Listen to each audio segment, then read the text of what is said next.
Now, get ready to spend the next 2 hours with our three sports-loving ladies, Mia O'Brien, Lauren Brooks, and Taylor Dahl. Hey, hey. This is Helmets and Heels On 1010XL, switched on by First Coast Lighting and Fans. Upscale lighting, fans, and home decor. Show me what you got, pretty lady. Welcome into Helmets and Heels, and welcome to Jacksonville Golf and Country Club and the Momentum Transportation UNF Collegiate Tournament. Mia O'Brien, Taylor Dahl with you for the next 2 hours here on the Superstation. Lauren Brooks has the week off. UNF currently in fourth place in this women's golf tournament, trailing Western Kentucky, ULM, and Xavier in day two of the two-day tournament. We will be joined later in the program by the head of golf at the University of North Florida, Scott Schroeder, as well as athletic director Nick Morrow. But first things first, Taylor. Yes. If we're going to talk golf, there's only one way to do it. If you're watching on the YouTube, live stream, Twitter, Facebook, well done, top champion here. Cheers for us all, as Arnold Palmers are available here on the golf course. And I saw the You cooler. said, is that Arnold Palmer? And we all turned around. We're like, what? I thought he was dead. No, he lives on, though, in the form of the half iced tea, half lemonade drink, which intern Molly evidently had never had before. Yeah, and so she loves it. So. I'm glad to bring another to the Church of Arnold Palmer. Arnold Palmer Invitational this weekend down at Bay Hill in Orlando, the unofficial, in my estimation, kickoff to the Players' Championship week, of course, part of the Florida Swing on the PGA Tour. And so we say thank you to our friends here at Jack's Golf and Country Club. Our thanks to our friends at UNF because, yes, we did just snag some free Arnold Palmer. And, it's nectar from the gods, as I like to say, about not only Arnold Palmer, but also the lemonade at the Players' Championship. Can't wait to have some of that next week. Can't wait to dive into everything we have cooking for you today here on the program. We begin with a segment that Taylor and I will be rolling with over the next 4 days here on Helmets and Heels. Yesterday we gave you, and we appreciate all the interaction, by the way, not just on the text line designed by Lifetime Enclosures, but also the YouTube chat line, Twitter, Instagram. We posted. We got a ton of interaction from you guys regarding our top 5 wish list. The scenario was between free agency and the draft. We are allowing for you to go shopping. Think of it as Christmas in March. This is March, after all. And so 5 players you want to see added to the Jacksonville Jaguars roster, either through free agency or the draft. That was yesterday. Today we unveil a new series for the week. 4 big positions of need for the Jacksonville Jaguars. I think I'm fair in saying these 4, Taylor. Would you agree with the 4 we're going to roll with this week? Yeah, I think so. And that's in crosstalk. I was talking to Mike Dempsey. I think the argument of edge and wide receiver is going to, obviously, any of these can kind of change a little bit after free agency, but those are the 2 that I think people may go back and forth of what is more important to them. The rest, I think, are hands down. When we're talking about, obviously, offensive line, defensive line, safety corner, are the ones that we're going to be talking about the most, and those are what most people I feel like believe are the biggest needs for the Jags. Because I do think there's multiple needs in each of those position groups too, which makes it even more important. And so that's what we're going to be kicking off the next 4 days of the program with, our top 3 at those 4 positions of need, only fitting given how often we heard the words offensive line last week in Indianapolis from the Jacksonville Jaguars top brass, that we begin with our top 3 picks in this year's NFL draft class along the offensive line. Now, I do want to note, Taylor and I did say some names in the draft in our top 5 wish list yesterday that, for the sake of giving you a little bit of a different flavor, I'm telling you guys right now, as much as in my top 5 wish list, I have both Will Campbell and Gray Zabel of North Dakota State. Neither will make an appearance in this top 3 matches for the Jacksonville Jaguars for me along the offensive line. Taylor, I don't know if you will have any duplicates. Yesterday you had Jared Wilson, the center from Georgia. So kick us off. Is he in this top 3 matches along the offensive line for the Jacksonville Jaguars for you? Yes, I'm going to keep Jared Wilson. I was debating grabbing a different 3, but because I am so high on him, I want to keep him in this group, because I think that when we're talking about that center position, and I talked about this yesterday, just the importance and the anchor of what a good center can bring, and especially if you bring a young guy in here and this guy ends up being what you want, which is what you would hope a Jared Wilson would be, and you're building that relationship between him and Trevor, I just think is so massive. There's just been such a turnover, all of the different line formations we've seen here, all of the different ins and outs of guys that Trevor's had to work behind. So bringing somebody in that can be in front of him, that you can start building this consistent cohesiveness with, I think is important. And we talked about some of the numbers yesterday. He was the first Bulldog to win his position 40-yard dash. He ran a 4.84. Super athletic guy. That's one of the things they talk about a lot.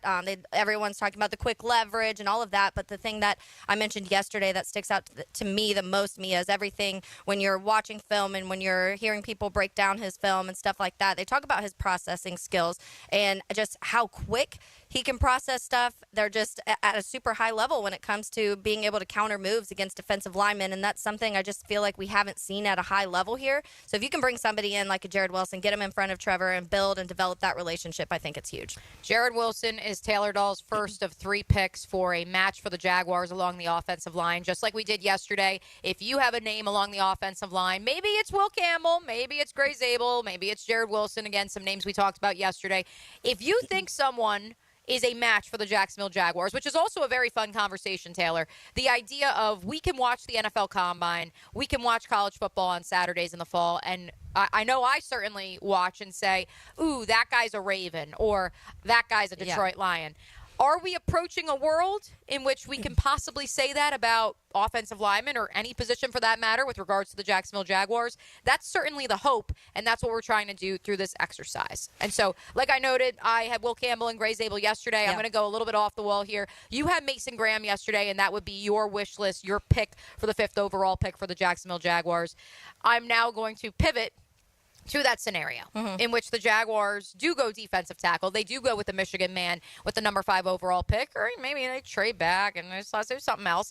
I'm going to give you some other names who I think are a match for what James Gladstone, Liam Cohen, and Tony Boselli are trying to build for the Jacksonville Jaguars. The first name, Wyatt Millam, offensive tackle, West Virginia. This dude is big and he is nasty. 6'6.5". 32 1/8 inch arms, but arm length no longer the biggest issue in the world in Jacksonville. 313 pounds, 10 1/4 inch hands. In terms of his scouting report, again, mean, nasty, was a tackle at the collegiate level, probably going to kick inside to guard. I think you're going to notice a trend with a couple of the names that I'm going to run through here. Same. He is the type of guy that he can sniff out, twist, he can stop a bull rush like no other. He's physical, and he's certainly someone who, at least Lance Zierlein, our friend at the NFL Network, he projects him as someone who could be an early starter for a gap scheme team. This is the scenario for me where I look at, okay, the Jaguars put it in the fairway. They select Mason Graham, 5th overall. And now with that 2nd round pick, they need to address the offensive line, and they need someone they can plug and play at right guard who is mean and who is nasty.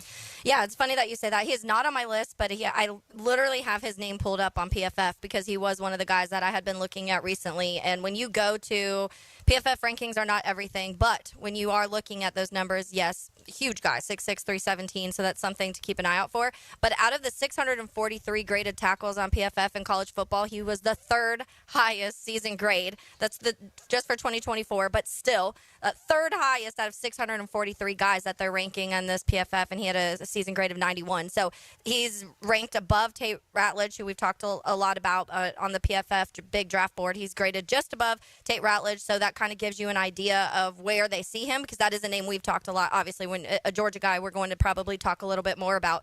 But yeah, I love that pick. I think that, like I said, he's somebody that I've been keeping an eye on. I think he's a great fit to what the Jaguars, what we'll potentially see. In a lot of my conversations, my other two are a lot of ties and what you can expect from mixing what James Gladstone built on the offensive line over and with the Rams, and what Liam Cohen liked to do in Tampa and what we saw. And I do think it's a decent mesh of athleticism and big guys. And so I do think that's something that we can expect to see. So let's keep it going. Who's number 2?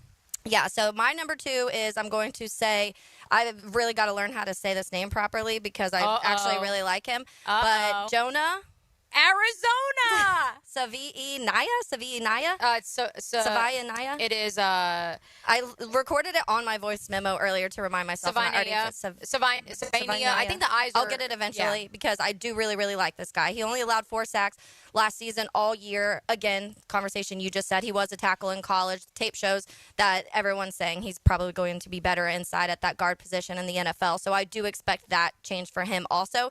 But huge frame, power guy, and that's why I think it is important when we're talking about this mix of athletic offensive linemen and the power offensive linemen, which I think we saw in Tampa a lot. You saw these big, burly mauler guys, but then you also saw these really quick athletic guys, and I do think that Liam Cohen likes that type of offensive line because he relies so much on the run game and things like that. So we've talked about the power side a lot of him, and that's the word you'll see a lot when it comes to Jonah. I'm just going to call him that until I get that last name right. Jonah, Jonah, it's okay Arizona. to say Jonah, Arizona. But yeah, if you look at the framework of what Tampa does and what the Rams have kind of transitioned to the last few years, I think he is a really, really good fit. Really good in pass pro too, which I think is something that you want to obviously have here in Jacksonville. And a mix of guys that can do both is good. But if you have a true power pass pro guy, I think that's perfect for what you need to bring in. Can I read for you the first line of Lance Zierlein's write-up for Jonah, Arizona on NFL.com? Durable 3-year starter who is built like a right guard but has valuable protection experience as a collegiate tackle.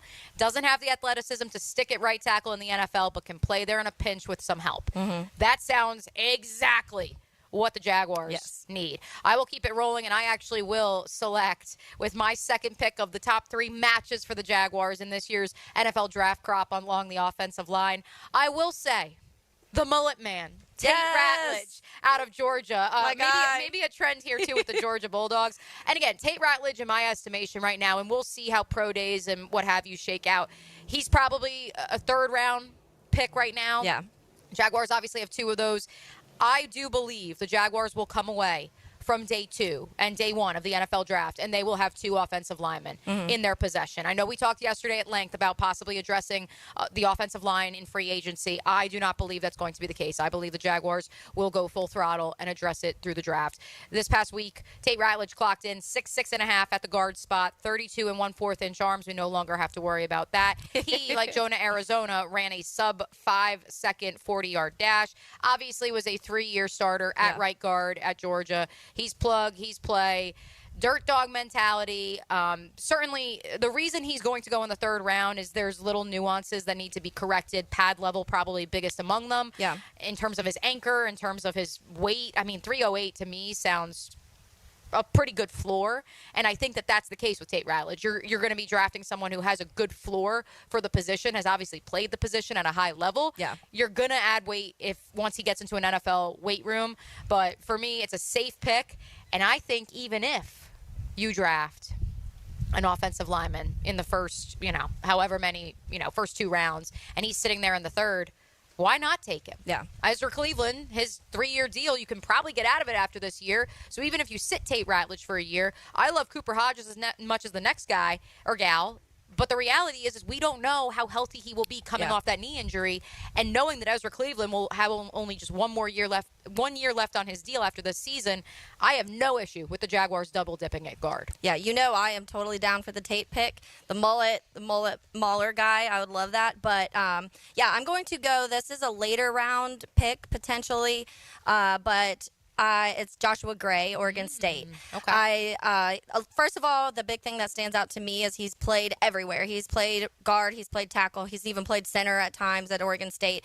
He stayed this last year, but they were talking about him in ranks with Fuaga, who we talked a ton about last year, and he was still being compared to very closely being able to play at the level that he was. Decided to stay and play 1 more year in college, and I think that maybe that hurt him a little bit because he's not being talked about the way that he was last year, but this is a guy that I think you could get in a later round. Super athletic when we're talking about that mix of getting the power guys and the athletic guys. More on the athletic side than the power side. But he seems just kind of to me like the blueprint of what the Rams have had on their offensive line. And so his profile fits a very run-heavy type of offense, which I know people don't love hearing that right now because they want Trevor to throw the ball. But that's how he's going to throw the ball. Yes, you have to be able to do that. A run game for him. And that's his biggest strength is in that area. So I think that's going to be a big factor in it. He could play tackle or guard. Everyone's saying he has the ability to be both. He may be a little bit undersized for that tackle, and so that's why some people think he will swing in and play guard. But I do think that he'll be able to play both, and we're talking about kind of everybody has that ability, but we'll see what they do in the NFL side. A little bit of a developmental type of guy. I think it may take a year or so to see at the level you'd want him, but I do think that he could in a year you'd be able to see a guy that could play tackle or guard at a really high athletic level. And my third pick in this matchmaking exercise is also a day 3 pick who I think provides some position versatility and flexibility. Probably more of a project, but I know this is really difficult, the conversation I'm about to evoke here on the air. Tyler Shatley has retired. I know that's very difficult because so many of us. Hard to accept. My friend Tyler, I've told Tyler to his face, I thought he would be the last thing left with the cockroaches in that building.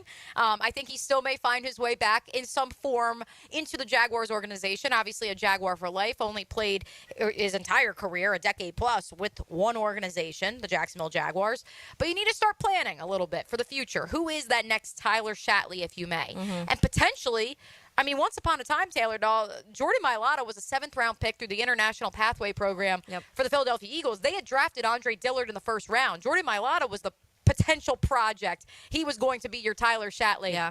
Your backup, someone who you give a couple years to fully develop. Yeah. And well, that went different. Now he's an all-pro, and Andre Dillard is on the unemployment line. So, again, I think that it's important for the Jaguars to not only address offensive line in the first 3 rounds, but on day 3 as well. And so that's where my third pick is Jackson Slater, the center guard out of Sacramento State. I saw a couple of you guys on Instagram on our graphic of our wish list yesterday mentioning his name. Obviously, it was along the offensive line that blocked for a guy by the name of Cam Scadaboo. Yeah. I know you guys all love that name. And again, he is someone who tested relatively well at the NFL Combine this weekend. A 5.0 140-yard dash, a 28.5-inch vertical jump, 9-foot broad jump, 31 reps on the bench press. Not that is a defining factor of if someone will actually translate to the NFL or not, but he is a guy who certainly has He has the workings to become a quality backup, if not a average starter in the National Football League. He's, the foot quickness is going to be something that people are going to want to talk about. That's fine. Again, I'm putting him in the incubator for a year or two. Yeah. He's going to be the backup center or backup guard, and he's another guy who is he's firm, stiff like bull, however you want to call it. And then in 3 years, he'll be Mailata. And that's the hope. 6'3", 311, 32-inch arms, 10-inch hands, the senior out of Bellevue, Washington. So to recap, my 3 picks for the matches for the Jaguars along the offensive line: Wyatt Millham, the offensive tackle / guard out of West Virginia; Tate Ratledge, guard out of Georgia; and Jackson Slater, guard / center out of Sacramento State. Yep, and then I had Jared Wilson, center out of Georgia; Jonah, Arizona, guard tackle, and then Joshua Gray, Oregon State, guard tackle. We keep it going here on a Tuesday edition of Helmets and Heels, live from Jacksonville Golf and Country Club. UNF Athletic Director Nick Morrow stops by to say hi. We will also keep you updated on the very latest from this women's golf tournament going on just behind us. If you're not watching on YouTube, if you're not watching on Facebook or X,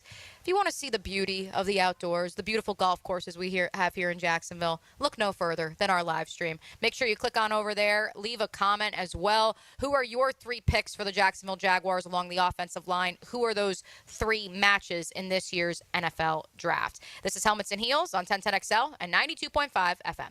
Your home for Florida Gators basketball is 1010XL. Top 10 teams tangle in Tuscaloosa. Gators Crimson Tide. Tomorrow night at 7 on 1010 AM. Don here from Taco Lou. Now that football is out of the way and the weather is getting nicer, it's time for more golf. Well, for me anyway.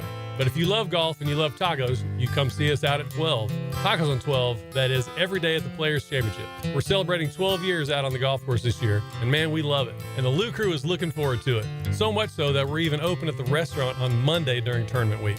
So no one will miss out on a banging shrimp or two. We'll see you live at the Players at Taco Lou in Jacksonville Beach.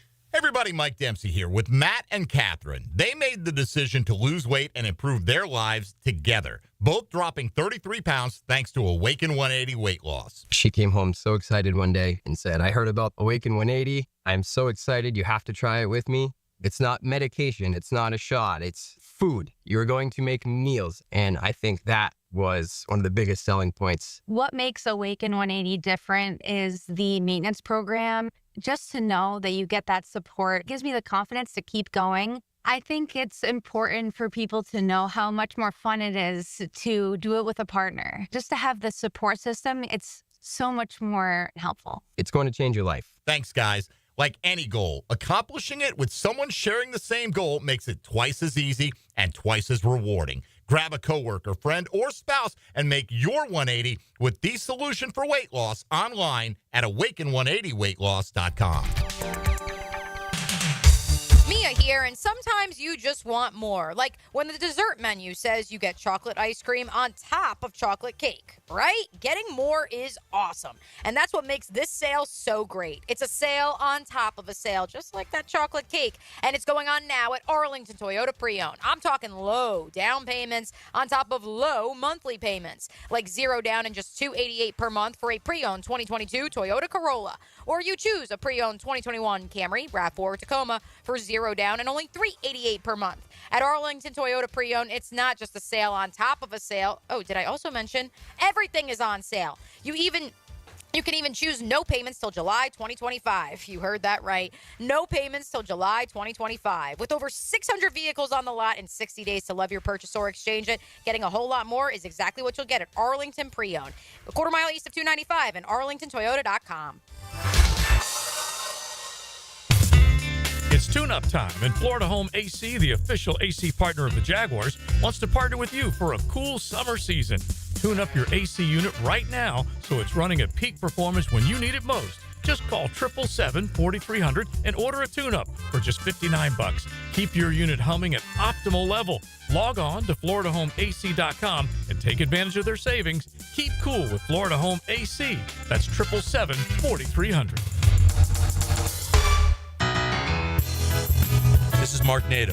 My sons and I have seen the doctors and PAs at Southeast Ortho for everything from lumbar spine stress to elbow tendonitis. Southeast has always been there, been truthful, and always been on point. Everything they say happens. We can't thank them enough for what they've done and the great care that they have taken of our sons. Relieve pain and get back to life. Southeast Orthopedic Specialists. Joe C. for Hard Rock Bet. Football season may be over, but there's plenty of action everywhere else. Not sure what to bet on? Check out the Discover page at Hard Rock Bet. You can download the app or head to hardrock.bet. College basketball, we're closing in on the biggest tournament of the year. Don't go in blind. Bet on the action today. Hard Rock Bet. Download the app. Offered by the Seminole Tribe of Florida. Must be 21 plus and physically present in Florida to wager. Terms and conditions apply. Concerned about gambling? Call 1-888-ADMIT-IT. Mia O'Brien here for Pro Jacks Roofing. Here at the Superstation, we talk a lot about pros. Pro football, pro baseball, pro basketball, pro sports. But if you want a true pro when it comes to your roof, you should call Mike with Pro Jacks Roofing. Mike's been in the roofing biz for well over 25 years, and when you call, you don't get a recording, you get Mike himself. Find Mike's cell on ProJacksRoofingFL.com. That's ProJacksRoofingFL.com. Don't rely on the third string option. Call in the starter with Mike at Pro Jacks Roofing. I'm Rick Julius, a partner at Cordell & Cordell. Divorce is more than just a legal process. It's a life-changing event that can impact your future, finances, and your relationship with your children. You've worked hard to build a life that you're proud of, and you deserve a legal partner who will work just as hard to protect it. Offices in Jacksonville. Schedule an appointment with one of Cordell & Cordell's attorneys. Lisa Cargis, Florida resident partner. Rick Julius, licensed in Pennsylvania only. Online at CordellCordell.com. 1010XL celebrates high scorers. 1010XL and Southeast Orthopedic Specialists celebrate scholar athletes. In class and on the court. Brought to you by the Plumbers and Pipefitters Local Union 234. Wednesdays on The Frangie Show. North Florida is growing with lots of new families joining our community. If you're one of them making the move here, your next move should be a call to American Electrical to create the best home automation system, enhancing your living experience. There are many ways your life can be made easier through smart home technology, voice-activated systems, automated lighting, total house temperature control. With American Electrical, they've got everything you need to automate your home and make it your true oasis. Check out American-Electrical.com. Powered by professionalism and raising the excellence bar. 1010XL is presented by Farah & Farah, exclusive injury law firm of the Jacksonville Jaguars. Protecting you and your family. Call 396-5555. Jacksonville.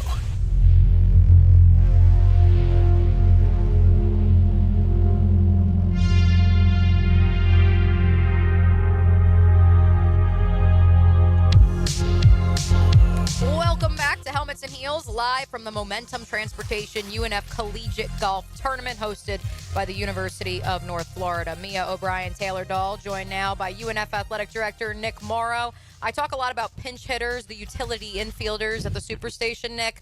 That's what you are today. I give you the call. I say, hey, we know head coach Scott Schroeder, associate head coach Courtney Cobb. They're out on the course right now at this tournament. Would you mind popping on with us? You always answer the call. Appreciate you, friend. No, happy to be on with you, and I appreciate you guys being out here, and hopefully we've got enough Arnold Palmer for you guys. Yes. You'll be well fueled, right? That was how we led the show. We cracked one open and did a nice cheers to begin the program. Intern Molly had never had Arnold Palmer before. Oh, okay. So we're just bringing another one to the church, and certainly the Arnold Palmer Invitational this upcoming weekend in Orlando. Well, spoiler alert, when you come out to the Haight next week, you're going to have a whole nother cooler of Arnold Palmer waiting for you. There you go. This is the best time of the year. Players Championship. Yes, we will be live at the Haight on Monday as well, and so much great golf being played. She may or may not have sprinted down to the cooler. Like, these guys didn't even know. They're like, where are you going? I'm like, I need to go investigate exactly what's going on over here. But yes, was able to snag a couple Arnold Palmers for our team here, and we appreciate you guys having us out. Walk us through, Nick, exactly what this tournament is. Obviously, getting to host a tournament, really important to Scott, Courtney, and the UNF golf team. Yeah, this tournament's been going on for a long time, and Jacksonville Golf and Country Club have been great hosts every year of it. And I don't even know how many teams we got here today. I probably should have had that stat, but it's a lot. There's a lot. 16. 16, there you go. So we have a lot of golfers out here, and it's a beautiful day. A little windy playing golf. You got to be good to be playing in this kind of wind, but you're talking about Division I collegiate golfers, and they're fantastic. And I know we're towards the top of the leaderboard. We've got a little work to do to close this round out, but it's just a beautiful day. Always a great tournament, always great to be able to host. And, honest, we're about 6 weeks out from conference championships, and so it'll be here real quick. Talk a little bit about the first day, because I know yesterday through 2 rounds, finished second yesterday, where they're sitting at second on the leaderboard yesterday. Today at third, but only a few shots back from that second spot. Walk us through a little bit. I know we know the Schroeder name, the Kaylin Schroeder. We know that name, but walk us through some of the other ladies playing today. Yeah, we actually had a really thin roster coming into this because we went through a coaching change over the summer, and Schroeder really wasn't even named till middle of summer. So the roster was a little light coming into the year, but Casilda was, tied for first, I believe, coming off that, and she's a fantastic player. And then being able to add Caitlin to the team, and Caitlin Washburn's been a part of the program for a long time, and she's a fantastic young lady, and Helen. So we got some talent there. It's can we put it together in time for championship, and that's really what we're working on. That conference championship, you win that tournament, you're in the NCAA's, and that's what every Division I collegiate golfer wants to play. They want to play in NCAA's, and we're positioned we can make a run at it. We're not as deep as past years, but doesn't matter. Yeah. You just need those scores to come in, and we've got enough talent to make that happen. Yeah, Casilda is currently in second place here at Jacksonville Golf and Country Club, 6 strokes back of your new leader, Anna Andrasova from ULM, who has gone super low, 7 under in the second round, 2 under, here in round 3. She is through 13. Both golfers are through 13. Caitlin Schroeder, though, 2 under today. She is in 12th place, and obviously an emotional reality, I think, for Scott Schroeder, bringing his only child, someone who was the number 1 rated recruit by many metrics in the class of, what would that be? Oh man, I'm going to date myself here. 2023 class. 2023 nationally. Starts her collegiate career at Alabama. Comes back home to Jacksonville, and I know she doesn't want the publicity, but we're going to give it to Caitlin and the notoriety that she brings to the women's side. Yeah, she deserves it, and she's going to help us get that next recruiting class, because you do have such a high caliber junior that's here, playing here with us now, and it's emotional for me too, or it's really cool because Caitlin was about this tall, coming through. I know I'm on radio, so that was a really bad move. No, there, we're live yeah, streaming. there we We're go. on This YouTube. tall. Yeah. We're on YouTube But and Facebook. It's when all she good. would come visit Scott, she'd come running through the office. She'd come to my office for candy or high five or whatever it is. So I remember her when she was knee high, just coming through the office. So it's really cool to be able to see her progression over the years, and now have her at UNF as one of our golfers, one of our student athletes, and it's really neat. It is really, really cool, and that's a great, part of this job is you get to those so many cool stories like that, and there's so many special student athletes with great background, and to have Caitlin representing UNF is fantastic. Let's switch over to baseball. I know there's a ton of sports happening right now. We just went through the long list of them off air, but Florida State tonight. And so I think that when you're looking at this schedule, though, it sticks out. Kicking off the season against Notre Dame, you've played Florida already. You've had a very difficult schedule, and now number 6, Florida State tonight. How do you go about when you're making these schedules and you're preparing for the season? Because I know you do want to balance. It's going to be some ASUN teams, but going outside of conference and picking some of these highly ranked schools that you're playing to. Yeah, it's really neat that we were able to bring in Notre Dame for opening weekend. Yeah, so I was really there by cool. the way. Taylor went. Nice. Well done. Yeah, I forgot you are a Notre Dame fan. So, we were able to pull one of the 3, and we were competitive in the other 2. I mean, that second game got a little out of hand on us, but it was pretty tight for majority of the game. But it's really cool that they were able to come in. Well, so we're in the South, right? Yeah. And so we're always hosting. I think out of our 56-game season, we're hosting 33 or 34 times. Wow. And that's the norm for us because all those northern teams come down, and so we pay them a little a guarantee to come in for a weekend series. And then what's also great about being in the state of Florida, we can pick up those highly competitive midweek games. So we're playing Florida twice, Florida State at least once, if not twice. We got UCF on our schedule. We got USF, UCF, and USF typically come to us as well. Next year, we are hosting Florida and Florida State at Harmon Stadium on UNF's campus. So that's great because you're getting that high level of competition, that's why you come to UNF, is to be able to play a really tough schedule and play those guys. And the Florida game, we were down 6-2 top ninth and tied it up and made that team sweat a little bit. We ended up losing on a walk-off in the bottom of the ninth, but we were right there. And what's different about this team compared to last year's team, I believe this team really believes they can win those games, and you can tell it.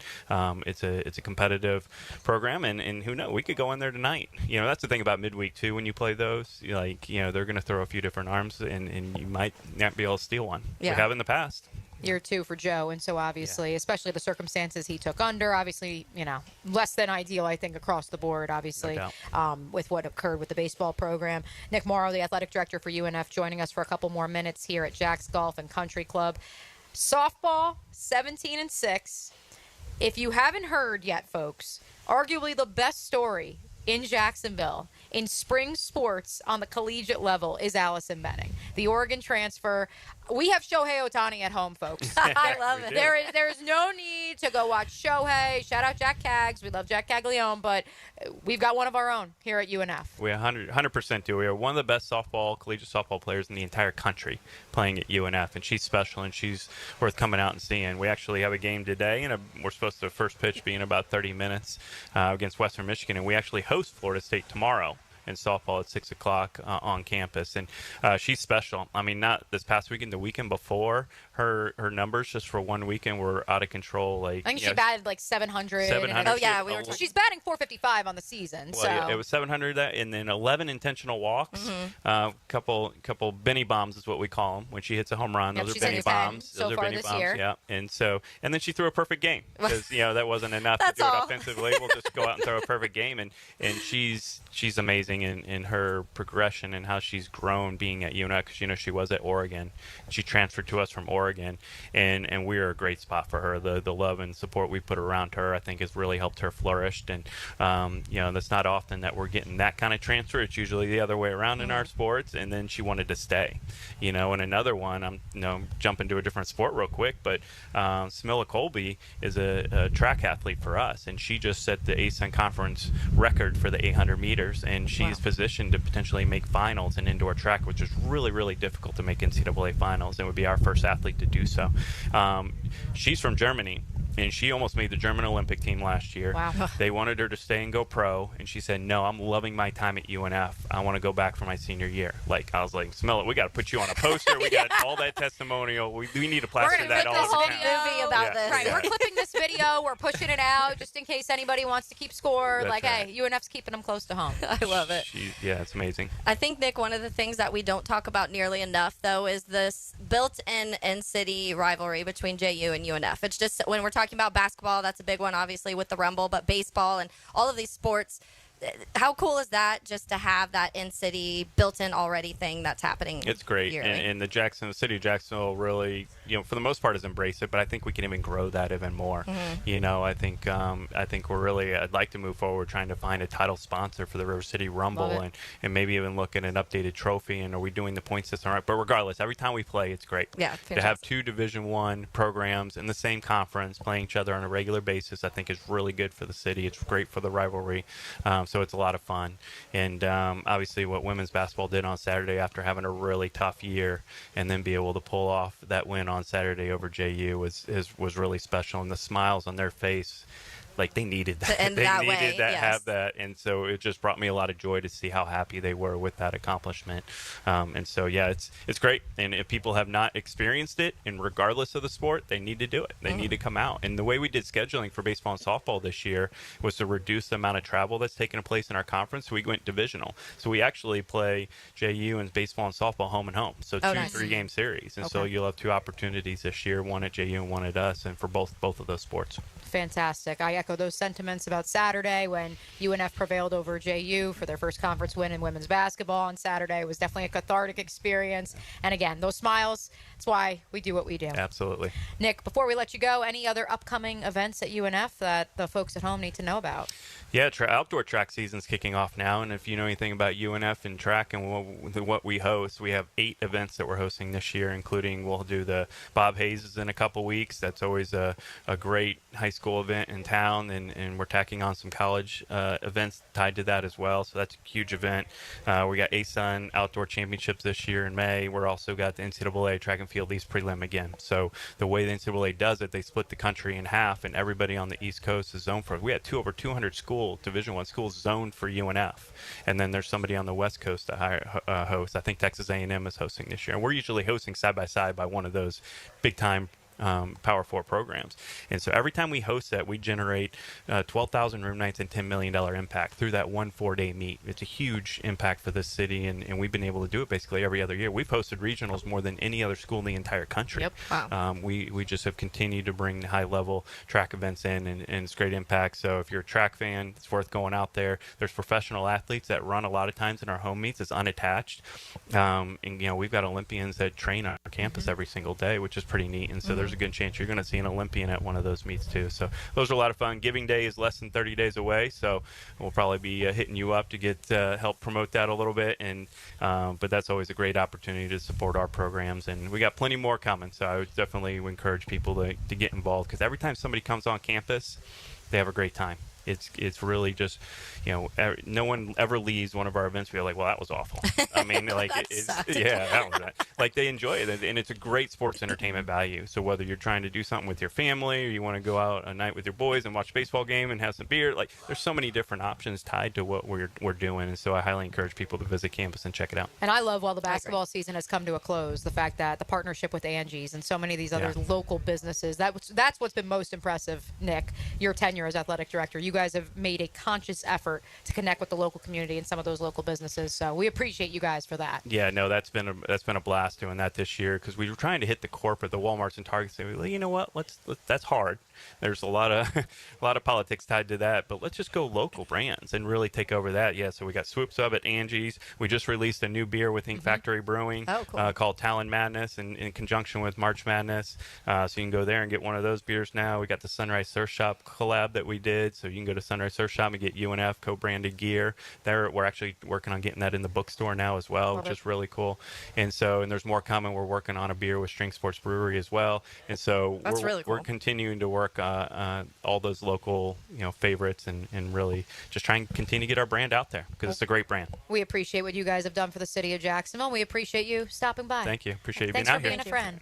And also not a bad office for you. Yeah, it's kind of nice. I realized that afterwards. I'm like, no wonder Nick's like, oh, yeah, I'll be out there. I can make it out there. I'll be out there. It's a pretty nice view here at Jack's Golf and Country Club. UNF currently in third place, tied for third at the women's golf tournament. I want to make sure we get the official name, the Momentum Transportation UNF Collegiate Tournament. Nick Morrow, the athletic director, thanks so much for stopping by. Thank you. We'll be right back here on Helmets and Heels on 1010XL and 92.5 FM.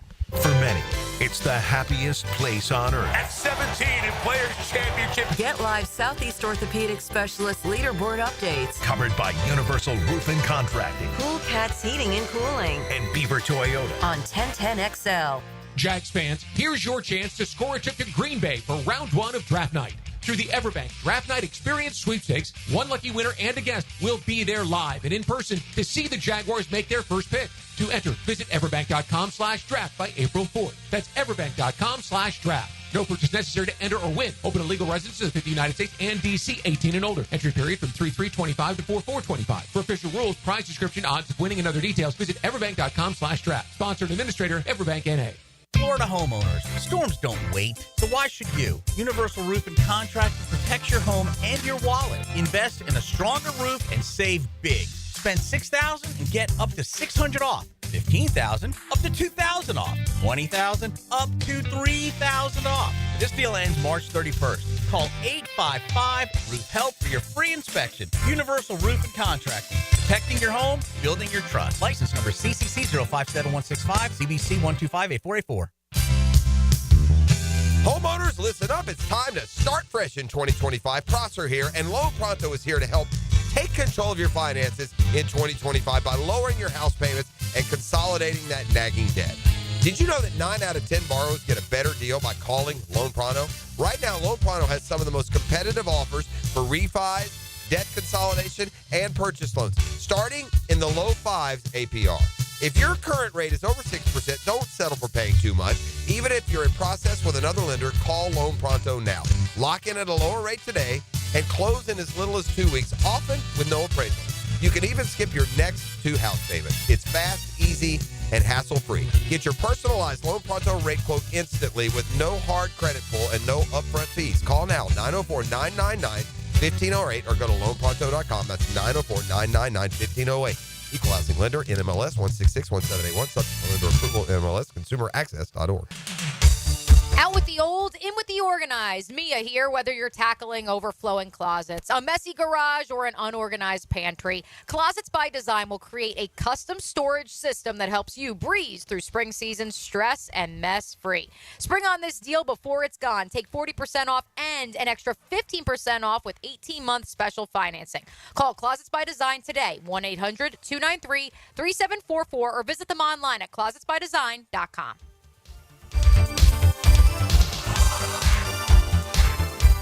This is the Mangler. Years of playing football coupled with lifestyle left my feet mangled with neuropathy. I was experiencing burning, tingling, and numbness. I spoke with 2 foot specialists and they told me there was no cure. They were wrong. I found Dr. Nate Riddle in Ponte Vedra. After utilizing his neuropathy treatment for only 2 weeks, I noticed a difference in my feet. I was regaining my feeling and balance. If you want relief from nerve pain, call Dr. Nate for a free consultation at Riddle Wellness, 904-395-5598. This date in sports history is brought to you by Southeast Orthopedic Specialists. On March 4th, 1927, Babe Ruth becomes the highest paid player in MLB history at the time, signing a 3-year, $70,000 per season contract with the New York Yankees. Hi, I'm Mac with Baker Glass. If you've got fogged up windows, let me help. We'll replace them with clear, insulated units that brighten up your home. People say we're fast, friendly, and reliable. Just check out our Google reviews. Call me today. Baker Glass. No one treats you better. You yard starting to look a little like a jungle? Well, it might be time for a little TLC. Or how about RTC, Russell Tree Care? At Russell Tree Care, they give your trees the perfect haircut. Whether it's trimming or removing, they'll make sure your yard looks its best, all while keeping safety as a top priority. Call Russell Tree Care today and let them take care of your trees. Russell Tree Care, 844-4Mr. Wood. That's 844-467-9663. Or visit RussellTreeCareLLC.com today. Your trees will thank you. Are you 18 years or older, just got married, just got divorced, or have children? Listen up. Have you done your last will and estate planning? If you have questions, call Matt Hinson with the Hinson Law Firm. Reach him at 527-1700, offices Jacksonville, Florida. And don't let the state decide your fate. Baseball is back. Don't miss this year's Florida State baseball game, Tuesday, March 25th at VyStar Ballpark at 6 p.m. This can't-miss event sells out quickly, so buy your tickets today to get the best seats possible. It's Florida State on the diamond at VyStar Ballpark, Tuesday, March 25th. Get your tickets at TaxSlayerGatorBowl.com. TaxSlayerGatorBowl.com. We'll see you at the ballpark. These days, it feels like everyone is talking about how the American dream of homeownership has become out of reach for so many of us. Well, Rocket is trying to give us more of a chance to own our homes.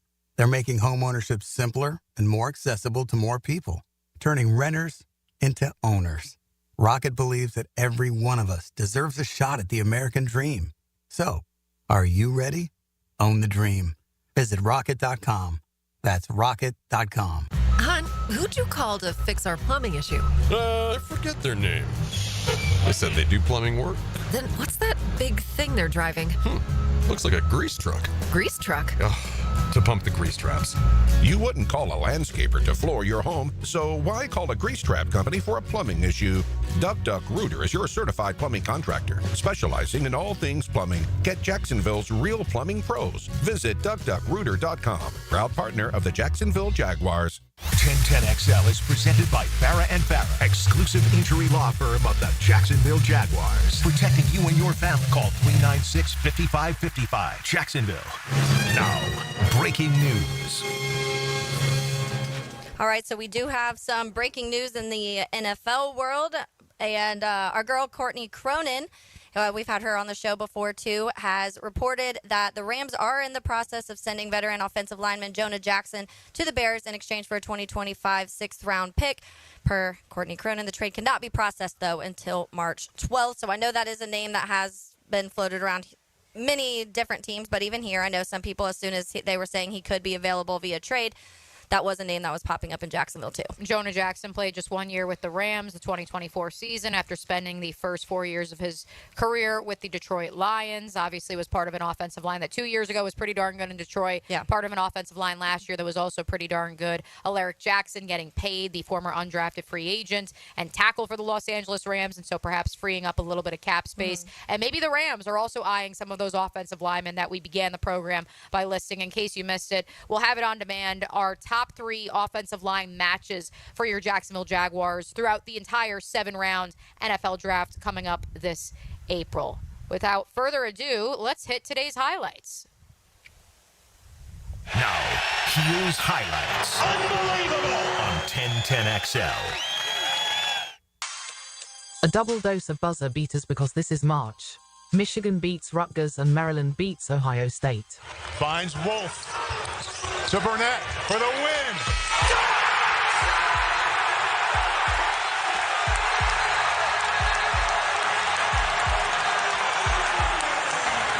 Maryland basketball, 5 seconds to go, tied up at 90.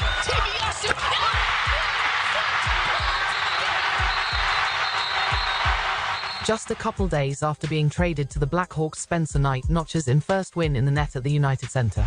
Give us your thoughts. 48 hours. You get into Chicago. Last night you meet up with Kyle Davidson. You're asked, should I play? You say, absolutely, put me on that net. I think Hawk fans know what kind of confidence you have and what kind of presence you have in that net. Yeah.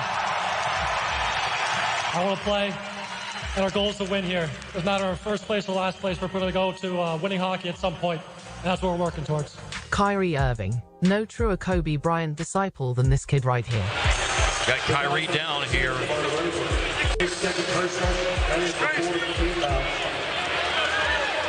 That is obviously a major concern, what's going on right now. He's that guy. He is that guy.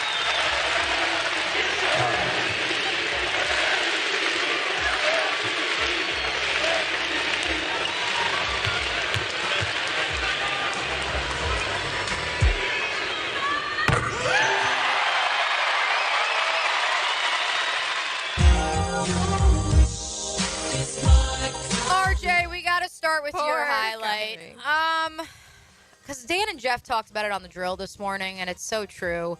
The Laker fan in you, RJ, I am sure, is salivating at the now legendary trade by Rob Pelinka and the Los Angeles Lakers to fleece the Dallas Mavericks of Luka Doncic. But at the same time, first Anthony Davis, within, minutes of landing in Dallas, goes down with an injury and has not really played all that much since being traded. Kyrie Irving suffering a season-ending torn ACL in his left knee last night. As a basketball fan, do you feel bad for the Mavericks, or... Yeah, no, it's been a tumultuous last couple of weeks for Dallas. I mean, I would like to believe as a Lakers fan, March 1st actually made 1 month, I believe, since the trade has gone down. So certainly just a crazy last couple of weeks on both the Lakers side and the Mavericks side. However, Kyrie Irving is one of the best ambassadors for the game that we have going right now. Just a true savant when it comes to the game of basketball, and you love watching him play night in and night out.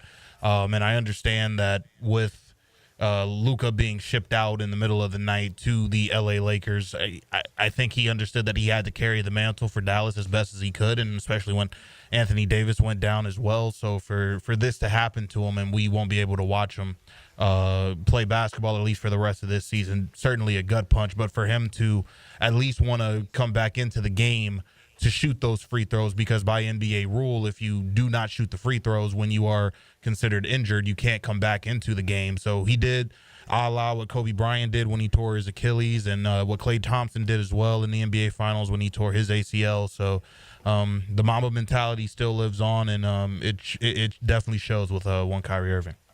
Kyrie Irving done Poor for the Kyrie. year, but certainly quite an Poor exclamation point to the end. Is Nico's going to get fired, right? or like they can't keep up, they can't hold on to the general manager, right, RJ?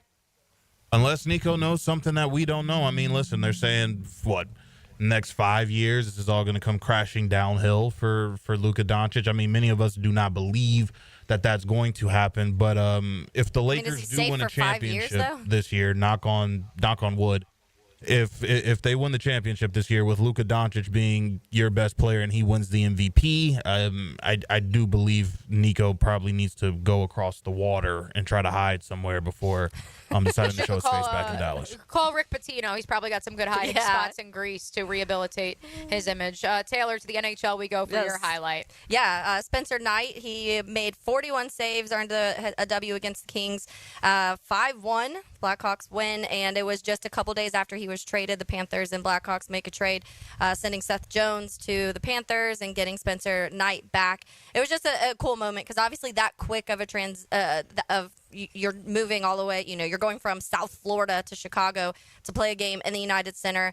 41 saves, ends up with the W, and I think it was a cool moment. The Blackhawks aren't playing fantastic this year. They're still in this full-on rebuild, so it's fun to see kind of moments like this, and as he was kind of expressing, just the vibe, even in a bad season, the United Center is so much fun. And it's, of course, a legendary place, whether you're a basketball fan or a hockey fan. Speaking of basketball, get ready, folks. This is March. We will be playing lots of buzzer beaters. We will be playing lots of basketball highlights on this very program, or at the very least, I will. The first of those buzzer beaters you heard, Michigan prevailing over Rutgers, a game that, in my estimation and many others, the Wolverines had no business in winning. Dusty May, the former FAU head coach, I don't want to say that it's a golden horseshoe. I don't want to say it's pixie dust, because I do believe that Dusty's a great great coach, but they won 2 games last week, essentially on buzzer beaters by 1 possession. They then lost by 20 to Illinois. Very curious to see Michigan's prospects, especially with a regular season finale against their in-state rivals, the Michigan State Spartans. And then in the women's side, Maryland, Ohio State, overtime finish in College Park. Brenda Frese still got the goods as the head coach of the Maryland Terrapins. Hasn't won a national title since 2007, but the Terps are a very fun team in an age of the transfer portal where, yes, they only brought back 2 players from last year's roster. That's even with a coach who has been there since the early 2000s. This is the nature of the world we live in now, Taylor.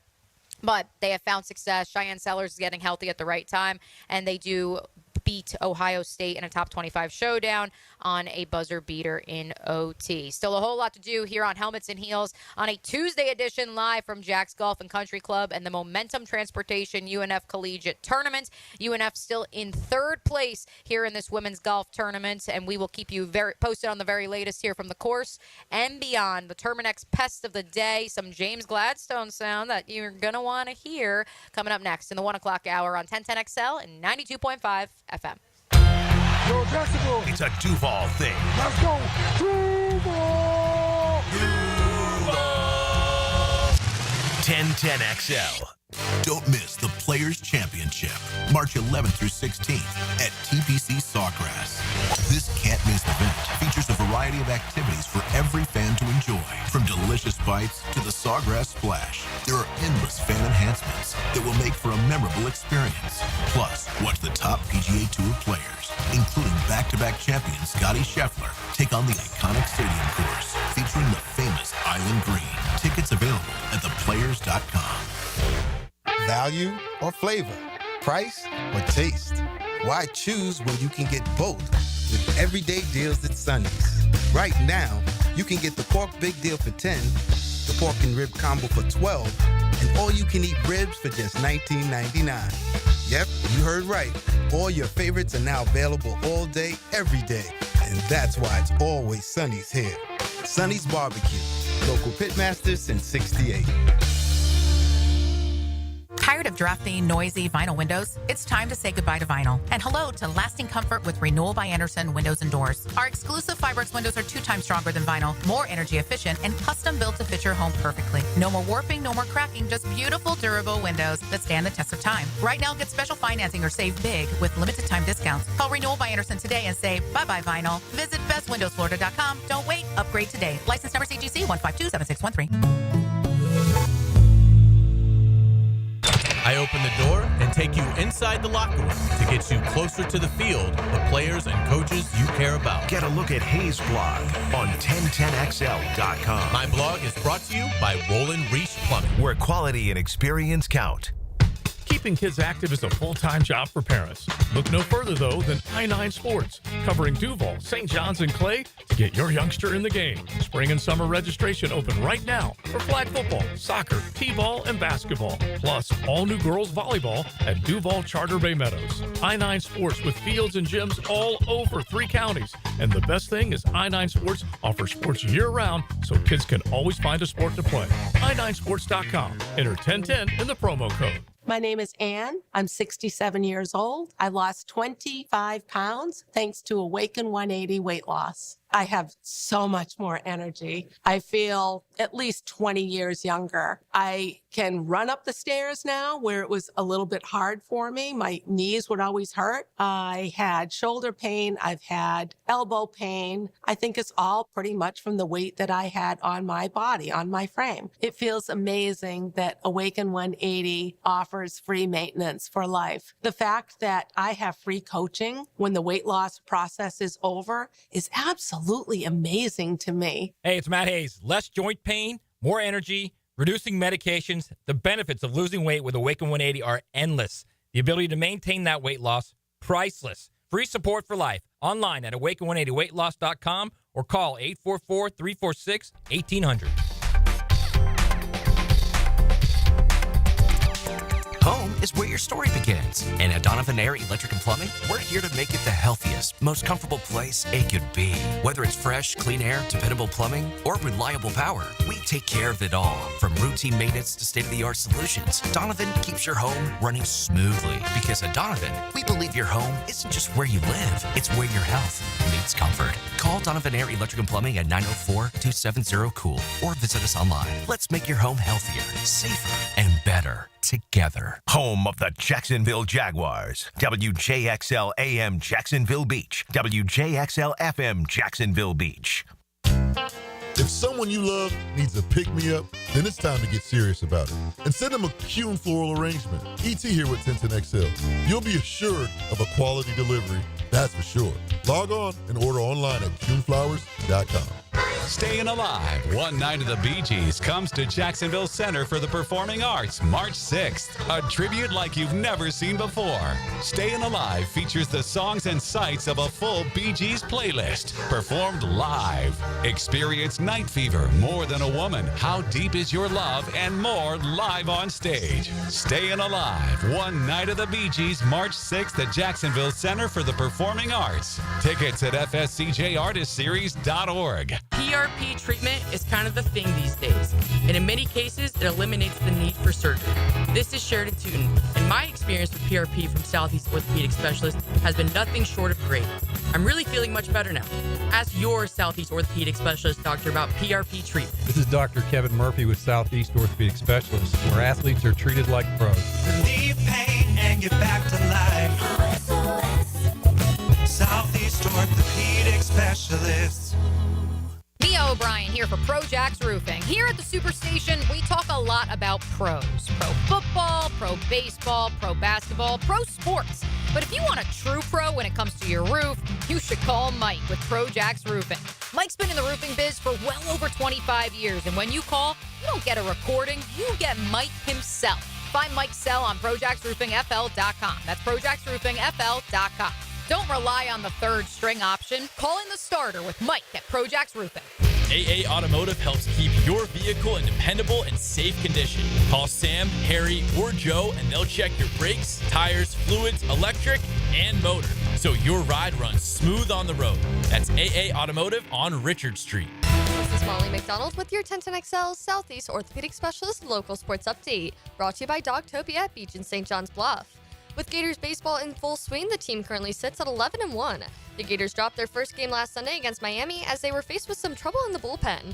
With back-to-back games tonight and tomorrow, head coach Kevin O'Sullivan described how he plans to keep his pitchers on a healthy rotation to have the fastest arm on the mound at all times. Yeah, Christian threw the ball good, and Jackson threw the ball good. We're trying to get Jacob Gomberg in there because his first outing coming back from Tommy John, and we're down by 5, and not look ahead, of course, till Tuesday, but we do have 2 quality midweek games, and we're down by quite a bit. I think we're down by 5 at that point, and obviously it wasn't the results he wanted. Yeah, but you still got to think ahead on who's going to start on Tuesday and who's going to, potentially who's going to start on Wednesday, and 2 quality teams too. It's 77 degrees at 12:58. Time and temp brought to you by Bueller Air and Plumbing. Stay cooler with Bueller. 1010XL is presented by Farah and Farah, exclusive injury law firm of the Jacksonville Jaguars. Protecting you and your family. Call 396-5555. Jacksonville.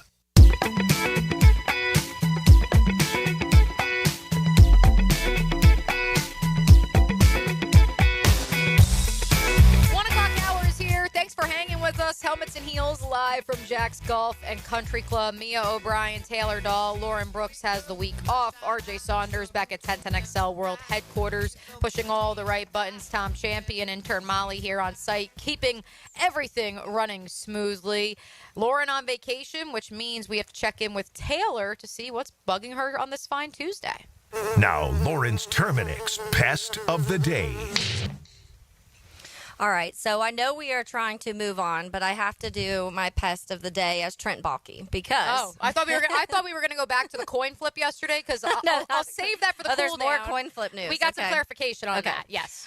No, so this chart was just released on Twitter, and they send it out every year. It's the MB Fantasy Life breaks down the supporting cast rating for every team in the NFL, and so in this they do average team, and this is all PFF numbers. So the rush, receiving, pass blocking, and run blocking grades for each of the teams, they make that into one number, and it's a ranking. And so it goes through, they break it down for the previous 5 years, and then they give an average. So this includes everything offensively that will help a supporting cast except the actual passing. So this isn't talking about Trevor Lawrence. This is talking about everything else that's surrounding Trevor Lawrence. So when you're looking at this, the best in the league in the past, this is very fitting, by the way, but the best in the league in the last 5 years, the 49ers. And so the lower the number, the better, obviously, because they do this by ranking. So it breaks it down by year and their ranking during that year. But the 49ers have the best with their 4.2 average. So they are around the fourth best. Their worst year was in 2020 when they were ranked 9th, and then in 2023 they were ranked 1st. But Niners, Ravens, Eagles, Chiefs, Packers, Bills, Lions sit at the top of this list. I feel like everybody would understand that those are the teams that we're probably talking about sitting at the top of the list. Now, if we scroll all the way to the bottom of the list, Mia, the dead last team on this list is the Giants. Okay. I don't think anybody would be surprised. I thought you were going to say the Jaguars, so nope. Okay. Dead last is the New York Giants. In 2020, they were ranked 31st. In 2021, 20th. Then they had a good one, decent, all right, mid-season, and they were 21st, but then back to 32nd and 28th this last season. Just above them, second to last, are the Jacksonville Jaguars and supporting cast. They average in around 25.6 in that ranking between the 1 and 32 rankings of all of the teams. In 2020, they were ranked 25th. In 2021, it was 28th. They had that season. In 2022, they were 20th, but then they went back down to 30th in this last year, 25th. So when you're talking about what the Jaguars had done since drafting Trevor Lawrence and trying to help Trevor and the supporting cast outside of 2022, the supporting cast was ranked 25th or worst. And obviously that's one metric, rating the supporting cast. So it's not to say it's the end-all, be-all, but at the same time, I think that perhaps, and I've said this time and time again, like not hitting on his first or second round picks was probably like the 9th reason that Trent Baalke got fired. Yeah. It's the supporting cast, it's the roster building, it's the infighting, it's the walking on eggshells nature of what the Miller Electric Center became, potential confrontations with in-house, out of, like, that's why. Yeah. But this point in particular, I think, is especially well-founded because that's why if you're Shad Khan, you went out and you hired James Gladstone because what have the Rams done exceedingly well since they said screw those picks, traded all of their first and second rounders to acquire premier blue-chip talent via free agency and trades, but then they filled out the rest of the roster around those superstars. Yeah. By the way, the Rams I did not list, but they're just below the Lions on this list with the 8th best in the last 5 years of the supporting cast. And again, in James Gladstone's time as the director of scouting strategy, 3 top 50 picks. Yeah.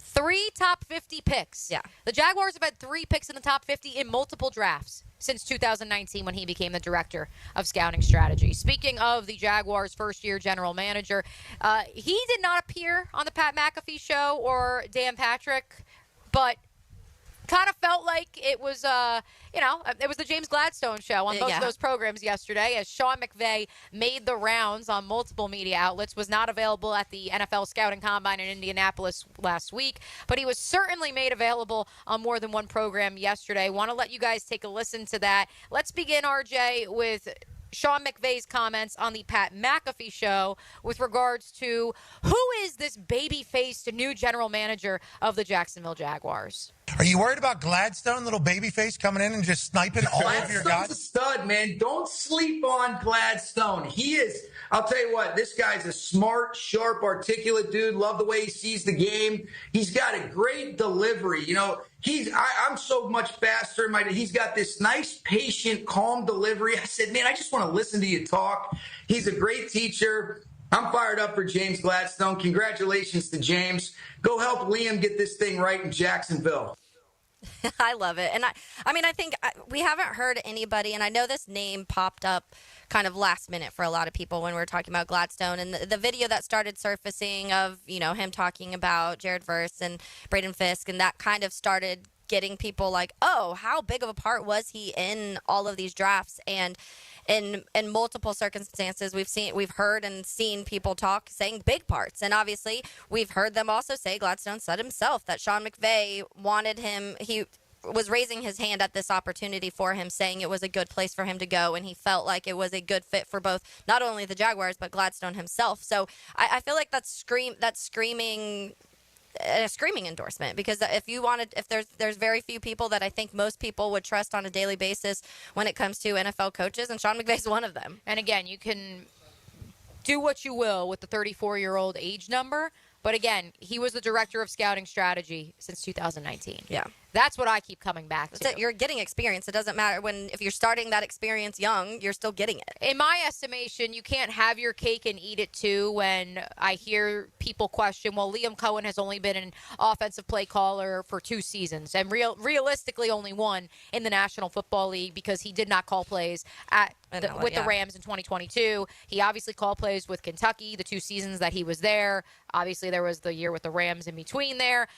You can't critique that and say, well, he doesn't have enough experience. And you look at someone who has all the experience in the world at one single job and completely revamping a scouting department. Yeah. But say, well, he's too young, though. That for me is just, it's mind-numbing to me that we can continue to critique from multiple different angles. But, hey, listen, it's the media. This is what we do. Puka Nacua, certainly a name that when we talk about hits for James Gladstone during his time with the Los Angeles Rams, that is one that I think a lot of people have talked about nationally. Maybe we haven't talked about it as much here locally, Taylor, just because the Byron Young, Kobe Turners, those 3rd, 4th round defensive linemen outside of the top 50 that they were able to hit on and then supplement them with Jared Verse and Braden Fisk. Yeah. I'd say that's pretty darn good between 2-3 draft classes. But Puka was a name, and Sean McVay revealed it on the Dan Patrick Show yesterday as well, that James Gladstone identified very early on in the process. Who takes credit for Puka Nacua? I would say this. I think, I'll tell you who was a huge fan of his. Obviously, Les was a huge fan. James Gladstone was a big fan of him before anybody. I know that I can remember when Mike LaFleur and I were really watching him and watching some of the different things that we like to evaluate in terms of aggressive hands.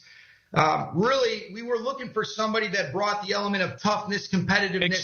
Explain aggressive hands. What's aggressive hands mean? I think one of the best ways that you can evaluate aggressive hands, where you're stepping to the football. When somebody's running in-breaking routes, do they stay flat? Are they friendly? Are they coming back on negative angles?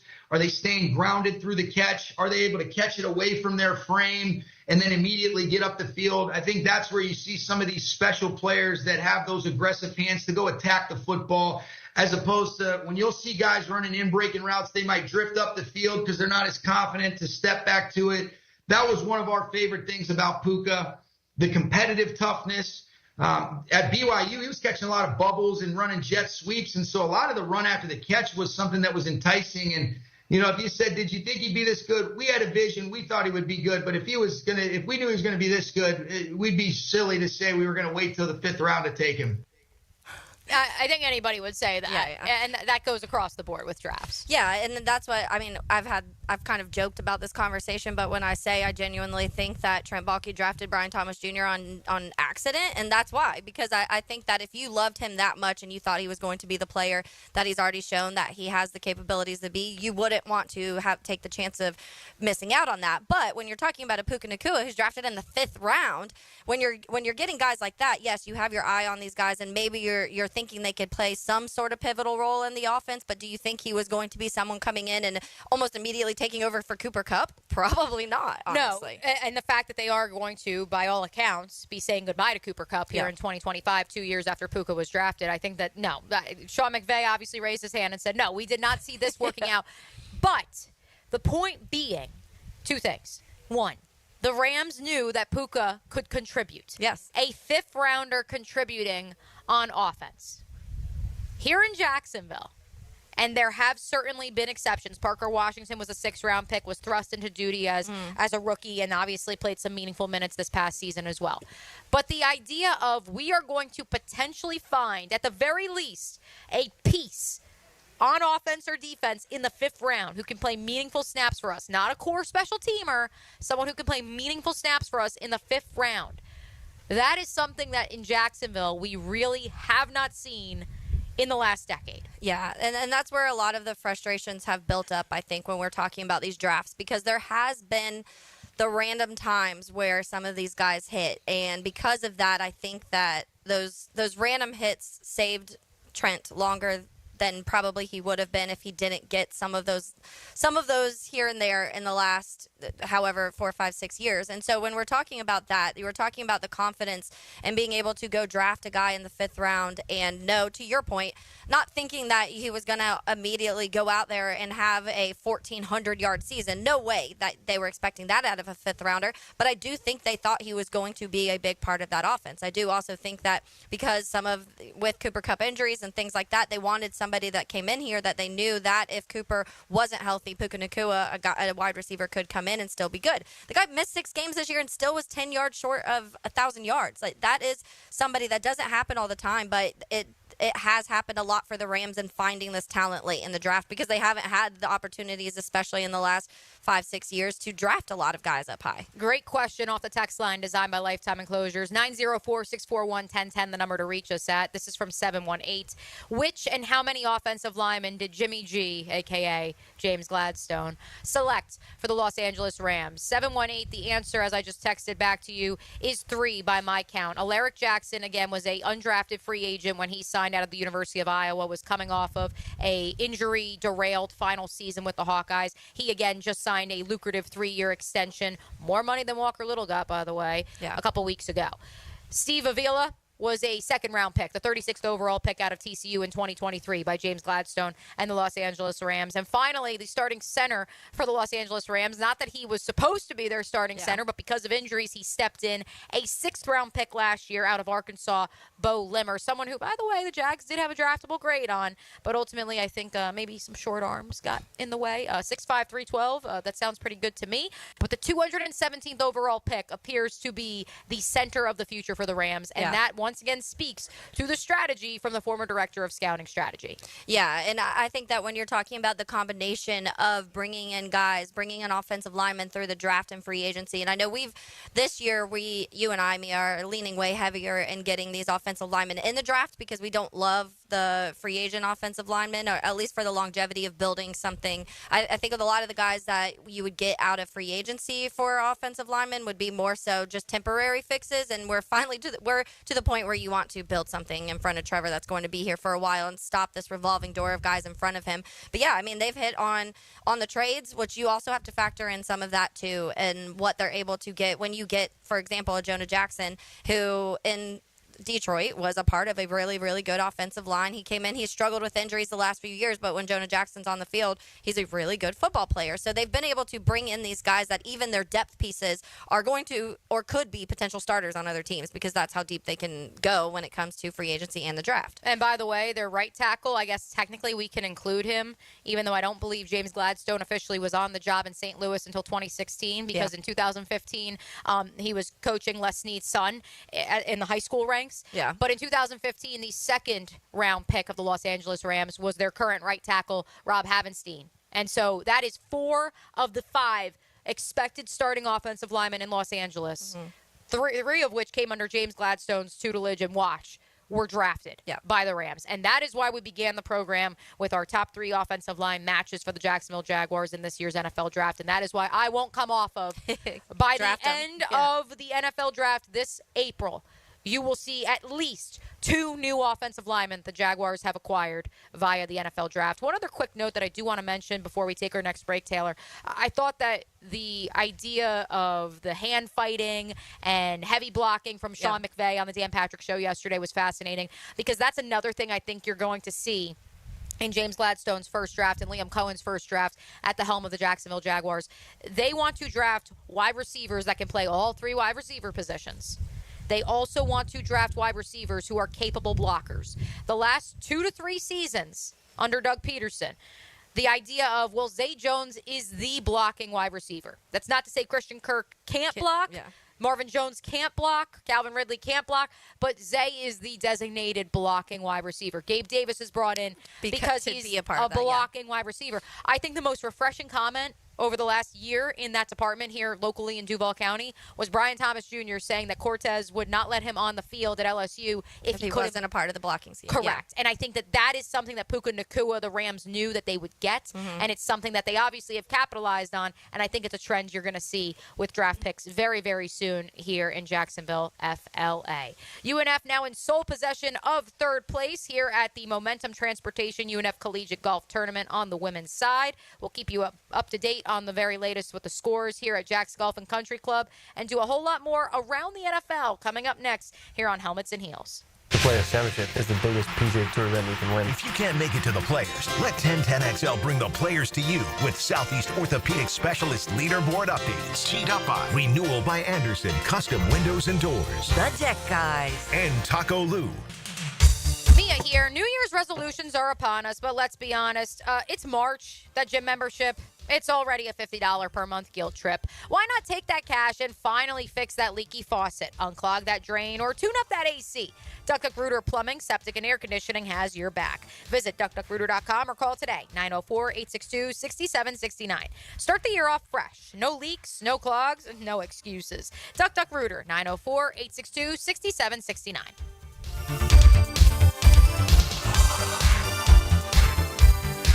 Hit it ball! Honey, someone's in our pool. Oh, refreshing. John, what are you doing? Oh, hey, Dave. Seeing as how me and the guys at Clearwater Irrigation reinstalled your sprinklers after the pool contractor ripped it out, I thought you wouldn't mind if I took a quick dip. But in a Jaguar print Speedo? Yeah, Dave. My bad. Clearwater Irrigation. We can't sing a lick, but we sure are good at sprinklers. And drainage, too. New and pre-owned firearms are always in stock at Beach's Jewelry and Pawn in Jacksonville Beach. Want a new sidearm or rifle? Brands like Kimbar, Smith & Wesson, Sig Sauer, and Beretta. No lines, no hassle. Beach's Jewelry and Pawn in Jacksonville Beach. Tired of seeing the signs of aging in the mirror? Fine lines, sun damage, redness? They don't have to be part of your future. I'm Dr. Mark Capel, a board-certified dermatologist, and I can help you look and feel your best without invasive surgery or painful treatments. Imagine rejuvenating your skin in a relaxing, comfortable environment with minimal to no downtime. Smooth out fine lines, even skin tone, and restore that youthful glow. Find out how to look and feel your best at Dermagnify.com. Dermagnify.com. You don't think this would be a good moment to text somebody? There's never a bad moment to share your opinion on the 1010XL text line. Designed by Lifetime Enclosures. Share your opinion As soon as possible. at 641-1010. Hi, I'm Mac with Baker Glass. Are you tired of wrestling with your old shower curtain? Then say goodbye to the curtain chaos and hello to a new frameless shower enclosure. Wago Glass is clear, classy, and won't stick to you like a toddler at bedtime. Plus, it makes your bathroom look bigger and brighter. Upgrade your shower experience and step into style. Call me at Baker Glass and get ready to love your new glass shower enclosure. Baker Glass, no one treats you better. New year, new club. This is Joe C., and I'm proud to be a member of Southampton. And with the popularity of golf, getting a tee time is tough. But with membership comes member privileges. Enjoy clubhouse dining, expanded practice area, focusing on all parts of your game. And right now, you can join with an annual commitment and get a $1,000 discount, plus $500 of Pro Shop credit. All the details are online at golfsouthampton.com or call 287-PLAY and make a tee time today at the Golf Club of Southampton. Yo, this is Tony from Tony D's. Are you looking for a great slice of pizza? Well, we have about 12 varieties. Most places won't have slices of pizza after lunch. At Tony D's, you can get a slice all day. It's always fresh at Tony D's Pizza. Bay Meadows and 295. When you hear Florida Gators baseball on 1010XL, it's brought to you by Renewal by Anderson, the official window and door replacement partner of the Florida Gators, and Farrah & Farrah, the official personal injury law firm of the Jaguars. These days, it feels like everyone is talking about how the American dream of homeownership has become out of reach for so many of us. Well, Rocket is trying to give us more of a chance to own our homes. They're making homeownership simpler and more accessible to more people, turning renters into owners. Rocket believes that every one of us deserves a shot at the American dream.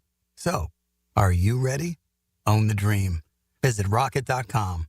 That's rocket.com. What could you do with an extra $75,000 right now, or even a couple $100,000? If you own a home, you can get that money in less than a week with Loan Pronto. Hey, Prosser here. Loan Pronto is the leader in quickly converting your home equity into cold, hard cash, so you can pay off all your credit cards or start that home remodel. Loan Pronto has several easy options to let you access the cash from your home. There's virtually no paperwork, no cumbersome process, no junk fees, often no appraisals. Listen, the average homeowner now has over $300,000 in equity. That's your money.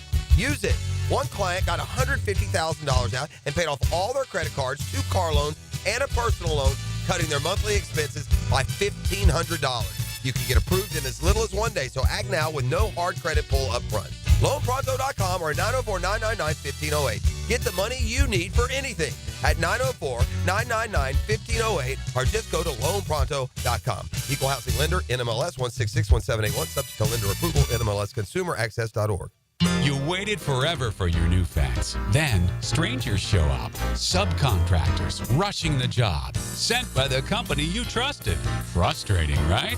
Superior Fence and Rail promises better. Their professionally trained builders deliver quality you can trust. No subcontractors, no shortcuts. Just the superior craftsmanship your home deserves. When you're on the fence, about the fence, SuperiorFenceandRail.com.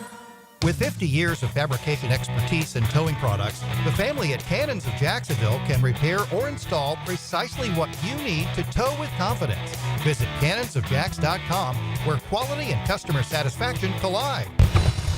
1010XL is presented by Farah and Farah, exclusive injury law firm of the Jacksonville Jaguars. Protecting you and your family. Call 396-5555. Jacksonville. Now, breaking news. I'm going to read the tweet from Ian Rappaport because it reads funnier this way.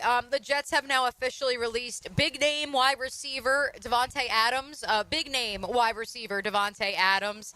The Jets were taking calls regarding a potential trade prior to the league year. No surprise, $38.2 million cap number. The Jets will now save, even with dead money Taylor Dahl, they will save $29.9 million in cap space by releasing the former Green Bay Packer, 1-year New York Jet. I guess he also is a member of the Raiders there, so I guess we have to include that as well. Perfect timing as we get ready to go around the National Football League with some of the biggest storylines here in the last 24 hours or so. But yes, Davante Adams, no surprise at all. A new regime coming in. Aaron Glenn is going to build this thing from the ground up.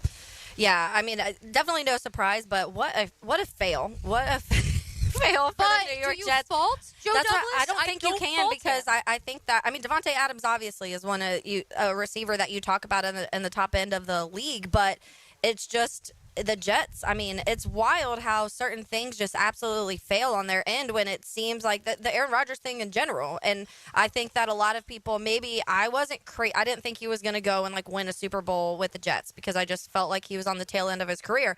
But it's a Hall of Fame quarterback who just had won an MVP the season before, or 2 seasons before. So you thought at least you would get some sort of high-level competition out of him, and then he gets hurt that first year, so that kind of is a wash. But then this last year, a lot of people were expecting, okay, this defense has the potential to be this really good defense, and then you bring in Davante Adams halfway through the season.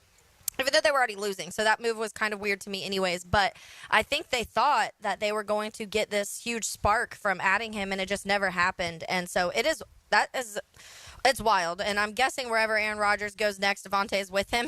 I'm guessing. Where is that? I don't know. That Matthew Stafford is headed back to the Rams. I truly don't know. By the way, another note from around the National Football League here in the last 24 hours. The Vikings are not expected to tag Sam Darnold, and so he would be a free agent.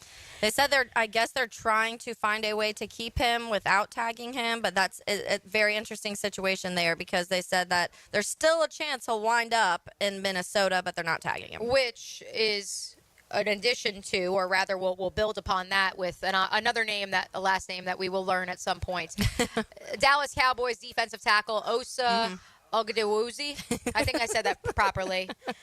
All I know is that the Cowboys actual graphic just says Osa on it, so we're going to call Osa. They were not planning. They would have tagged him at 4 o'clock today when the tag deadline is Taylor Dahl, but they reached an agreement during our program here since 12 o'clock on a 4-year, $80 million deal that includes $58 million in guaranteed, a $20 million signing bonus. And so similarly, the Vikings, Sam Darnold potentially in a race against the clock, but ultimately after selecting J.J. McCarthy in the top 10 last year, how much longer can you keep Sam Darnold even if you agree to a 1 or a 2-year extension, a team-friendly deal, and you continue to sit McCarthy and develop him? Sam Darnold on the open market, I would think the Tennessee Titans, if they aren't wooed by Cam Ward or Shedeur Sanders, would be willing to pay top-of-the-line money for Sam Darnold, would be willing to potentially bring in Aaron Rodgers. Yeah. The combine, our plot for the combine went opposite of what I needed it to do, because I've talked to so many people after the combine saying that Shedeur Sanders lost a lot of stock at the NFL Combine, and the talks had started shifting towards Cam Ward as that first quarterback. And so those two, I think we've talked back and forth about, but it did not go the way I was trying to come out of the Combine with 3 or 4 quarterbacks that were going to go at the top, and that did not work in my favor. But yeah, I think that when you're talking about Sam Darnold, it's a very... It's so interesting, and I don't know really how they fully do it, but I do think it's kind of scary to take a chance of with the season that Sam Darnold had this last season, and you didn't get to see J.J. McCarthy. J.J. McCarthy didn't even get to practice throughout the year pretty much because he was injured the entire season and got injured pretty much right away. So it's not even like you got to see a whole lot of him, even though I know in camp before the injury happened, people were saying JJ looked great, and it looked like he may even win the starting job early on. There were other rumors saying that no, it was always Sam Darnold's job, so that's just something they'll have to keep an eye on. But when it comes to Sam Darnold, how scary would it be to release somebody like that who just won you 14 football games? Or let him walk. Letting him walk. Yeah. And that just won 14 football games in a very tough division, and then coming through and hoping all of these other quarterbacks from that draft all look like they're going to be at least decent, and so somebody I feel like has to not work. Like him. So by only JJ left. Process of elimination. Spencer Rattler was kind of not working out in New Orleans. I don't know if anybody was going to work in New Orleans last year under center. Our friend Mike Silver of The Athletic tweeted this out, and I couldn't agree more. Before his final 2 games, the regular season finale against the Lions and the playoff defeat to the Rams, Sam Darnold was practically a lock to return as the Vikings starting quarterback, either via the tag or a long-term deal. It is suddenly a much murkier situation now. And why do you think? Right. That's I think what Mike is getting at. And I agree. What happened? A 2-game sample size? Yeah. Well, the playoff game was not his fault. The playoff game was not Sam Darnold's fault. The final game of the season, when you had the opportunity to win the division and clinch that, you would have clinched the 1 seed or at least the division, and then you would have had a higher seed.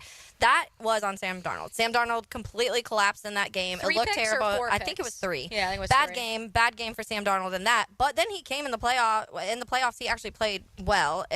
Everything else kind of collapsed around him for some reason. But I do think that to even compare those 2 things and pick something out of that, he proved to you every week. We were like, all right, this is the week Sam Darnold collapses, and it just didn't happen until the final week of the season. He's going to turn back into Sam Darnold at some point. I guess the Minnesota Vikings are going to hedge their bet and say, well, he's going to turn back into Sam Darnold in 2025. Maybe they're doing what the Mavericks are doing. And they're like, eventually it's going to not be good, so we'll just go ahead and get rid of him now. I cannot believe that Nico Harrison is still employed. That's all I have to say about that. In case you missed it, we mentioned our friend of the program, Courtney Cronin of ESPN, broke the news that the Rams are in the process of trading for Jonah Jackson, the veteran offensive lineman with the Los Angeles Rams. And so the Bears would add a new offensive lineman. Our very own Rick Ballou says that the Jags kicked the tires on potentially bringing Jonah Jackson here to Jacksonville. I don't see that personally. I don't dispute Rick's reporting. But in my estimation, again, I will continue to say, as has kind of been a theme, not just today, but throughout the last few weeks, I believe that not only will the Jaguars build this new roster from the inside out along the trenches, but I believe they will build it through the draft. Yeah, Jonah Jackson's had a lot of injury issues the last 2 seasons, and so I get not wanting to take a risk on that because you've already dealt with some of those interior guys having injury issues here, and when you bring in, yes, we were talking about it a second ago off air, where when you go back to 2021 under Ben Johnson, he was a Pro Bowler that season. So if you're thinking that you can get that world of Jonah Jackson, then it's worth it. If you're thinking you're getting this last 2 years, Jonah Jackson, it's not, because he's not on the field very much, and you need people that are going to be here. I'm going to say it a million times, but you need people that are going to build this consistency in front of Trevor. There's never going to be able to be a solid offensive line if every week there's a different guard or a different tackle starting somewhere because of injuries. It just the best offensive lines are the ones we talk about that can stay together and play together at least the majority of the season. But then if later on something happens, at least you have this cohesiveness between the other four. And I have an interesting question for you, actually, Mia, because this is something that when we're going a little bit back to the Sam Darnold conversation, because where does Sam Darnold go? Where does Justin Fields go? There's some Aaron Rodgers. Where do these guys go? Maybe that's a segment for tomorrow, by the way. Yeah, a whole whose quarterback is it anyway? A way too early prediction of where these quarterbacks land. But the fascinating one to me is the Raiders, because I think that when you look at the Raiders and what Tom Brady has been preaching now for the last couple years of if you draft a quarterback, they need to sit. They need to develop. You can't rush them out there. So if the Raiders ended up getting one of these quarterbacks, does Tom practice what he preached, and does he go get a veteran guy to get them through for a year or two? I think to answer that question, Taylor, you have to couple it with the fact that Pete Carroll signed a 3-year deal with the potential for a 1-year option. That's pretty unheard of, but also he will be on opening day the oldest head coach in NFL history. Yeah. It suggests to me that Tom Brady, Mark Davis, and the Raiders ownership group are focused on making that a professional operation once more and establishing a floor.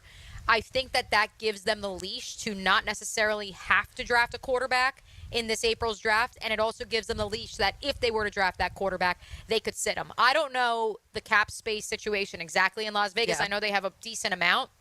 That's why I wouldn't be surprised if they double dip. Yeah. I don't think they'll go into the Sam Darnold market unless they are hell-bent on he is the best option for us for the next 2 to 3 years on a Geno Smith, Baker Mayfield type deal. I don't know if they are willing to go that route, because I do think that they will have to draft someone at some point. Yeah. But because of the leash, because they are starting from ground zero, do they say we can afford to wait until the DJ Lagway Arch Manning draft? That's 2 years down the line. Maybe even someone emerges next year. Garrett Nussmeier. I don't know. I had to get that out there. The agenda lives. So I think they have a longer leash than people realize, because Pete may no longer be the coach when the quarterback of the future is hitting his prime. Yeah. But he's made it stable. This is a long-term plan by Tom Brady. So, yes, I do think he would practice what he preaches. Now, the caveat to that, he's been training with Shador. I know. Since Shador was in high school. He has been one of Shador's mentors and trainers, and that may also be a very appetizing proposition. That may be a little bit too difficult. It's a little too rich for Tom Brady to turn down. One other note from the Jets. They have given permission to Alan Lazard to seek a trade. They're open to bringing him back. Everybody they brought for Aaron, they're just like, all right, you can go now. You're dismissed. Once Upon a Time was a Jacksonville Jaguar. People forget. Also, Once Upon a Time trampled me on a sideline. If you haven't seen that video, maybe I'll tweet it out at some point. One more segment to go here on Helmets and Heels, live from Jacksonville Golf and Country Club, the site of the Momentum Transportation UNF Collegiate Tournament. Our friends at UNF on the women's side currently in sole possession of third place, trailing Western Kentucky and ULM. Let's go, UNF. Come on, baby. They're one stroke back of ULM. Let's make up some ground here on day 2 of this tournament. We make the turn for home coming up next on 1010XL and 92.5 FM. From pit road to victory lane. Checkered flag is in the air. This Sunday at Phoenix, NASCAR is revved up by the Plumbers and Pipe Fitters Local Union 234. From Jacksonville's NASCAR station, 1010XL. Elevate your happy hour at the new Dua Restaurant and Lounge on Bay Meadows Road. Inspired by the vibrant and diverse culinary traditions of the Mediterranean, Dua has a unique South Florida vibe and welcoming atmosphere. Savor handcrafted cocktails and delicious happy hour specials every Monday to Friday, 5 to 8 p.m. Whether kicking back after work or starting your night in style, Dua Restaurant and Lounge on Bay Meadows Road is where good times and great flavors meet. DuaLoungeJacks.com. Don't miss the Players' Championship, March 11th through 16th at TPC Sawgrass. This can't-miss event features a variety of activities for every fan to enjoy, from delicious bites to the Sawgrass Splash. There are endless fan enhancements that will make for a memorable experience. Plus, watch the top PGA Tour players, including back-to-back back-to-back champion Scotty Scheffler take on the iconic stadium course featuring the famous Island Green. Tickets available at theplayers.com. I'm Carl. I'm 68 years old, and I lost 40 pounds thanks to Awaken 180 weight loss. In looking at pictures, I realized that my color wasn't good. I looked bloated, constantly tired, out of breath. It got to the point where I decided it was time to pick up the phone and call Awaken 180. The combination of the diet and the coaching really pushed me over the top. My self-confidence soared. I'm walking, I'm working out. Instead of 68, I feel like I'm 28. I just had my annual physical, and my doctor looked at my blood pressure and he said, "What did you do? What happened?" And I explained that I'm on the Awaken 180 program. I've never felt so good in my life. And as somebody that sometimes likes to take the shortcut, I didn't have to do that with this program. Awaken 180 is my solution for weight loss. Carl's solution for weight loss, my solution for weight loss. Matt Hayes here. Lower blood pressure, increased confidence, feeling years younger. Want the same results? Then do what we did and make your own at Awaken180, weightloss.com.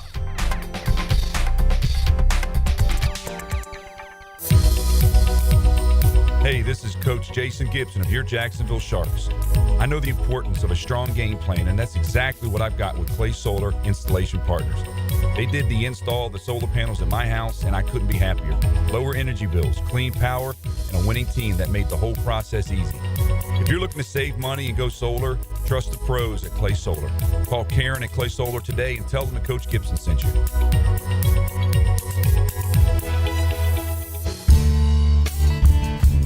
Pick it here for Bow 9 Associates, where you'll find Jacksonville's most esteemed eye doctors at each of their locations.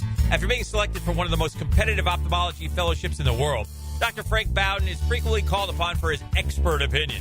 He is currently one of the few cornea and external disease specialists in the area and the founder of Bow 9. Visit Bow 9 Associates today and experience the difference. Bow 9 Associates, keeping the First Coast focused. For the greenest, lushest lawn on the block, choose the local legends, Roundtree Sod. Don't just settle for ordinary. Let Roundtree Sod deliver you a picture-perfect lawn. To get a free estimate, call 7414-SOD. 7414-SOD. The best teal-colored coverage includes Mia's quick hits. Get the latest news from inside the building and around the league. I'm Mia O'Brien, 1010XL's NFL Insider. Driven by Arlington Toyota. Available on the video and social channels of 1010XL. Transform your bathroom with stunning shower glass from Sky Glass Solutions in Jacksonville Beach. For a free quote, call 904-608-5151 or visit skyglasssolutions.com. Listen up, poker players. March is heating up at all 3 Best Bet locations. The Bad Beat jackpots are now uncapped, soaring to new heights. So don't miss your chance to win big. Plus, get in on the $42,000 weekend windfall, featuring $1,000 high hands every Friday and $500 high hands on Saturdays. And starting March 3rd, the Race to a Race promotion is back. For all the details, visit bestbetjacks.com. That's bestbetjacks.com. Are you an experienced chiller technician and looking for a role where your skills are truly valued? It's time to make the move to Local 234, plumbers, pipe fitters, and HVAC technicians.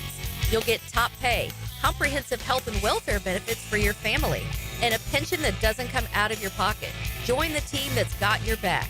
Local 234, proud partner of the Jacksonville Jaguars. Visit UA234.com to send your resume today. Equal opportunity employer. If you're heading to the Og or you're already part of the nation's oldest, don't forget to drop into Sunset Grill. For over 30 years, serving up great chowder, seafood, wings, and cold beer. Sunset Grill, somewhere on A1A, St. Augustine Beach. DivorceMenOnly.com. This is Kenny Lay of Kenny Lay & Associates. Our firm specializes in representing men in family law. That's all we do. That's our only focus. We can help with all of your family law needs, such as divorce, custody, alimony, and child support. For over a decade, we have helped thousands of men with these types of issues. We even have an appellate division ready to challenge a judge's ruling. If you need a family law attorney, go to DivorceMenOnly.com. DivorceMenOnly.com. Offices, Jacksonville. If your IT, data security, and your office copiers are operating perfectly, you must have hired ABS, Advanced Business Solutions, as your technology partner. Advanced Business Solutions. 1010 1010XL is presented by Farah and Farah, exclusive injury law firm of the Jacksonville Jaguars. Protecting you and your family. Call 396-5555. Jacksonville. Now the cool down with Donovan Air Electric and Plumbing, keeping Jack's cool since '87. All right, so I listened to my voice memo. It is Jonah Savaiinaya is how he says his name. Can you play it into your microphone? I wonder if it'll let me. I want to know if it's going to play. I don't know if you'll be able to hear it. Let's see. Jonah Savaiinaya. Yep. There you go, folks, from the horse's mouth. That was how I was trying to remember how to say it, because if you do go onto the Oregon State website, you can listen to, sorry, not the Oregon State, the Arizona website. They have where they're saying their name specifically, so it's like a little recording of that. I listened to it about 20 times this morning, and then when I went to say the name earlier, I forgot. So Savaiinaya, Jonah Savaiinaya. But yeah, I mean, going back to kind of the top of our conversation when we've listed our three guys, our three offensive linemen out of the draft that we would like to see here in Jacksonville if possible. Some of these later guys, some of these not. Jared Wilson, Jonah Savaiinaya, and Joshua Gray were my three. And I think that a similar trait that we both had, where we both had several guys that played tackle in college but seem like they're going to swing and to guard, but could also people saying that maybe they could still be that swing tackle if that's what you need. And I do think that's an important thing when you're talking about getting an offensive lineman here who has experience at different positions. You want to get a guy who's, hey, this is going to be one of the best guards and hands down, this is what it's going to be. But I do think that when having that flexibility and being able to move guys around, and then also just having the option, we when you talk about what the Rams and Gladstone's done when they come to drafting their offensive line, we've seen what the Bucs have been able to do. And so I do think that it's important to bring guys in here that do have some flexibility, but can play at least one of those positions at a really high level. Hey, look at what Joe Thuney did for the Kansas City Chiefs not too long ago. And by not too long ago, I mean just a few short weeks ago, carrying them through the stretch run of the 2024 season. That's where I say if you can find someone with that positional flexibility, which no one even knew Joe Thuney could play tackle, by all means. I think that it's also important to make sure that the Jaguars find someone on the interior, potentially, who could be that guard or that center who could have a little inside-outside versatility as well. We're going to cool down and call an audible. I don't think Tom Champion's even ready for this. But Courtney Cobb, the associate head coach, round of applause, RJ, the associate head coach of the women's golf team here at UNF, has made her way from the course here at Jack's Golf and Country Club to join us here for the final segment on Helmets and Heels. Also, once upon a time, co-teacher of the year at the University of North Florida. Wow. Alongside Does it all. Does it all. One co-teacher. Yeah, no, she's the co-teacher of the year. I am simply an academic coach. Courtney, thanks for making some time for us. Thanks for having us. Yeah, Scott's out on the course, so I am stepping in as we finish up on the 18th hole here. Well, walk us through exactly what we've seen on day 2 here at Jack's Golf and Country Club, the Momentum Transportation UNF Collegiate Tournament. So I don't know if you can tell on camera, but it's pretty breezy out there. Yes. And the final 3 holes are definitely impacted by wind. So we're seeing some higher scores come in, 16 through 18. 17, it was like probably blowing a good 15 to 20 yards in your face. So makes for some fun in these final stretch of holes here. Cass is in second place from our team. Yep. She's hanging in there. But she's under par now. She's 1 under, so she's battled her way back, was shooting 4 over. Last I had checked the individual scores. Yes, so she's climbing her way back up. Western Kentucky's gonna kind of run away with it team-wise, but currently a battle for second place with us and ULM. So some good golf being had out there, but scores maybe don't implicate it based on the wind and conditions today. Well, that's what Frank Frangie came over and was talking to us a little bit, and he mentioned not only the breeze, but he says this course plays really fast anyways. Is that obviously that's part of it too, especially when it's blowing? Yes. So these fairways are really fast. These greens tend to not hold and bounce pretty good, so add some wind into that, and it's a lot to think about when you're on the golf course, especially as you're coming down the home stretch. If you're in contention individually or even as a team, it's definitely all plays a role in the fun of the last 3 holes. And, Scott had the great idea this year. We do a shotgun start just to get everybody through and everybody home. Everybody starts on a different hole, but for the final 3 teams, we had 4 people go off of one. That way, everybody would finish on 18 just to make things a little bit more interesting. Oh, that's cool. Which today it will be especially interesting. Yes, yes. With this wind, it's like, wow, that added a lot of fun for us. So we'll see as we have our last three groups kind of come in here. We have our fours on the green right now. So we're really battling for that second place spot right now. Just one stroke back of second place. Yes, So it's a battle between ULM, which also features your current solo leader here at Jack's Golf and Country Club, Anna Andrasova out of ULM. And obviously Casilda is right behind her in second place from UNF. Courtney Cobb, the associate head coach of the women's golf team at UNF. UNF alum as well. Yes. Swoop, swoop. Swoop, swoop. Joining us here on Helmets and Heels in this final segment. Courtney, walk us through your roster. I know we had Nick Morrow, the athletic director, join us in the 12 o'clock hour. He referenced how Scott's promotion to the head of golf was in the summer. Your promotion came shortly thereafter. And so the roster maybe not as deep as it's been in previous years just by the nature of recruiting. But tell us a little bit about the gals you have this season. Sure. Yeah. So obviously with things happening over summer, typically with coaches changes, you see some roster changes as well. So started out with 6 players in the fall. Brought in a girl from Thailand in the spring, which has been helpful for us. But, at the top we have Cass and then Caitlin Schroeder and her kind of battle out week to week, who's also Scott's daughter, and that was a great addition, transfer from Alabama. And then, honestly, Helen Zhao has held pretty strong at our 3 spot. She's a redshirt junior. And then Caitlin Washburn, she's a vet. She's a 5-year senior, and she's been pretty strong at that 4 spot. And then we've had a battle for the 5 spot between Tan Tai and Braden, both freshmen, which is fun. Nice. And our 7 girl, she's battling injury, so we're hoping to get her back in the lineup come end of spring. So a lot of battling kind of in the 4, 5, 6 spot. Our individual Braden this week has played pretty decent, so that just comes with college golf. You occasionally play an individual and they play well, and you're like, man, maybe we should have slipped her into the 5 spot, but that's all the fun of college golf. What is the process? Because we talk so much about the football process and the world of recruiting and transfers and all of that. What does that look like for you guys when you are finding and trying to add talent in that realm? So right now we're really working on trying to bring in kids from the Southeast, kids from the area with a healthy mix of internationals. College golf is heavily populated by international students, and so we want to have a little bit of a mix to where we get support from the local area, but then we bring in different cultures from around the world. Makes it fun for us outside of the golf course, but on the golf course too. So going to a lot of junior tournaments. As far as internationals go, sometimes they'll travel here for tournaments.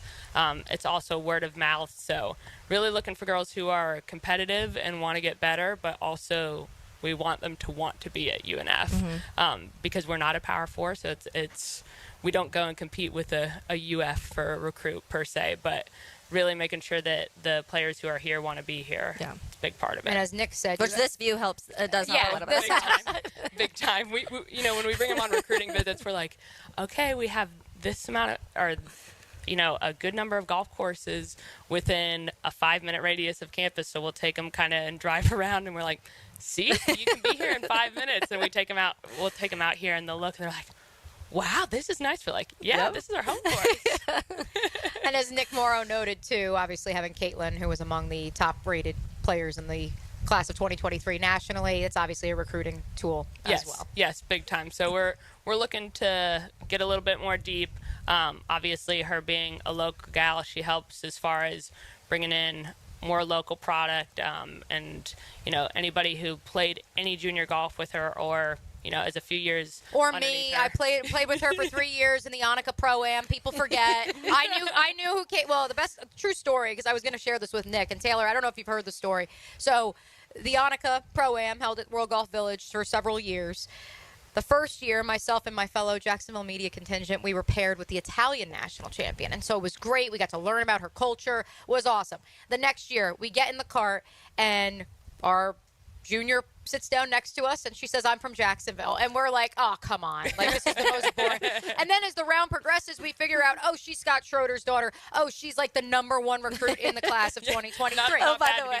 Oh, okay, cool. Glad we're now friends. And of course, here we are now. She's back at UNF after a couple years at Alabama. Yes, happy to have her home. She would definitely be carrying my team. So Me too. Awesome. Well, Courtney, we're going to see you back out at the Hate on Monday as well because we will be live on location at Sawgrass Country Club. Awesome. So you guys will be out there. Yes. Okay. We'll be out there Men watching. and women for Monday. We'll be out there watching, but just the men playing. Okay. So. Well, we'll probably have you throw the headset on then. Awesome. Or any of the girls. So maybe that's where we'll get Caitlin. Yeah.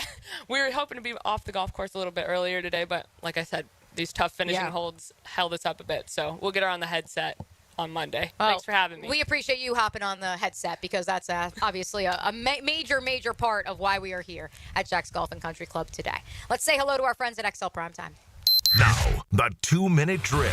Serviced by Cool Cats Heating and Cooling. Locally owned and operated. We're your neighbors. Find the coolest cats in town at coolcatsjacks.com. Matt Hayes joining us now live at 1010XL World Headquarters. Matt, we saved the big news for you to break during Crosstalk regarding Florida State, Clemson. Taylor and I looked at each other when the news broke regarding the potential exit from the ACC after 2029. And we said, okay, why are we throwing a parade, though? They're still going to be held hostage for the next 4 years. Are you throwing a parade if you're Florida State today? Well, I mean, potentially they could get out of it in 2030, but they're still going to pay a lot of money to get out of it. So they got the buyout reduced a bit. The bottom line is they both needed to stop the legal proceedings because it was damaging all of their brands, the ACC and Florida State specifically. Clemson, not so much, because Clemson was never really public about what they were doing to the point, I should say, that FSU and the ACC were squabbling. They all three needed to get it done because it wasn't good for the conference, it wasn't good for their brands, wasn't good for any future potential deals that the conference could make with or without Florida State and Clemson. And, I mean, let's be honest, Florida State and Clemson had nowhere to go. They had no landing spot. So they both needed each other, whether they liked it or not, and they figured it out. I feel like people have been kind of hard on Florida State when it comes to this, but I feel like looking at it now, at least it looks like they've gotten to the point where there is an out now. Do you think somebody like a Clemson who wasn't as vocal as maybe a little saying thank you to Florida State?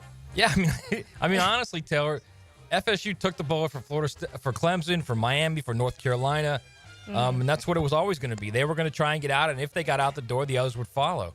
But it's that the granted rights is ironclad for a reason. You can't get out of it, and the only way you're going to at least get relief from it is if the ACC gives you relief, which they did, and they got revenue sharing too. But the revenue sharing really is going to be based on success. What kind of TV revenue ratings you can generate. So you got to be a good program to generate good TV ratings, obviously, and you got to get that playoff money. You got to qualify for the playoffs. So again, if Florida State returns to what they were like the previous 2 seasons before last year, then you've got a chance to get to the playoff and earn some of that playoff money. Same with Clemson. So it's all incentive based. So it's good for them in that sense. But they've got to be an elite team. They've got to be at an elite level, playing at an elite level to earn that type of money. No, you guys will be diving headfirst into that coming up on XL Primetime. What else is cooking? We will definitely talk college football. Spring practice is in full bloom in some areas, as well as the NFL and the looming free agency that begins next week. So it'll be very interesting. Spring practice, you noted, not spring games. Correct. I didn't ask you, Matt. How do you feel about no spring games? I'm fine with that. They're all a waste of time anyway. I mean, as far as I'm concerned, honestly, that they should start following the NFL offseason model as well. You should have some 3 or 4 practice days, whatever you want to call it, voluntary practice days, then having the little mini camp, and then start your actual camp early. Make it like a 6-week camp in August and early July, just like the NFL. They should start following that type of formula because that's what saves players' bodies more than anything. Lauren Brooks was heartbroken. So she was. She's devastated. That's why. She's literally devastated. That's why I had to ask. Matt, we're looking forward to it. Thank you, guys. XL Primetime coming up on your airwaves from 2 to 4 p.m. right here on the Superstation. Our thanks to UNF Athletic Director Nick Morrow. Our thanks to UNF Associate Women's Golf Coach Courtney Cobb, both for joining us here on a beautiful Tuesday edition of Helmets and Heels live from Jack's Golf and Country Club. For Taylor Dahl, for the Vacationing Lauren Brooks, I am Mia O'Brien. A special thanks to producer RJ back at 1010XL World Headquarters, Tom Champion, intern Molly, keeping everything afloat here live on location. We will catch you tomorrow.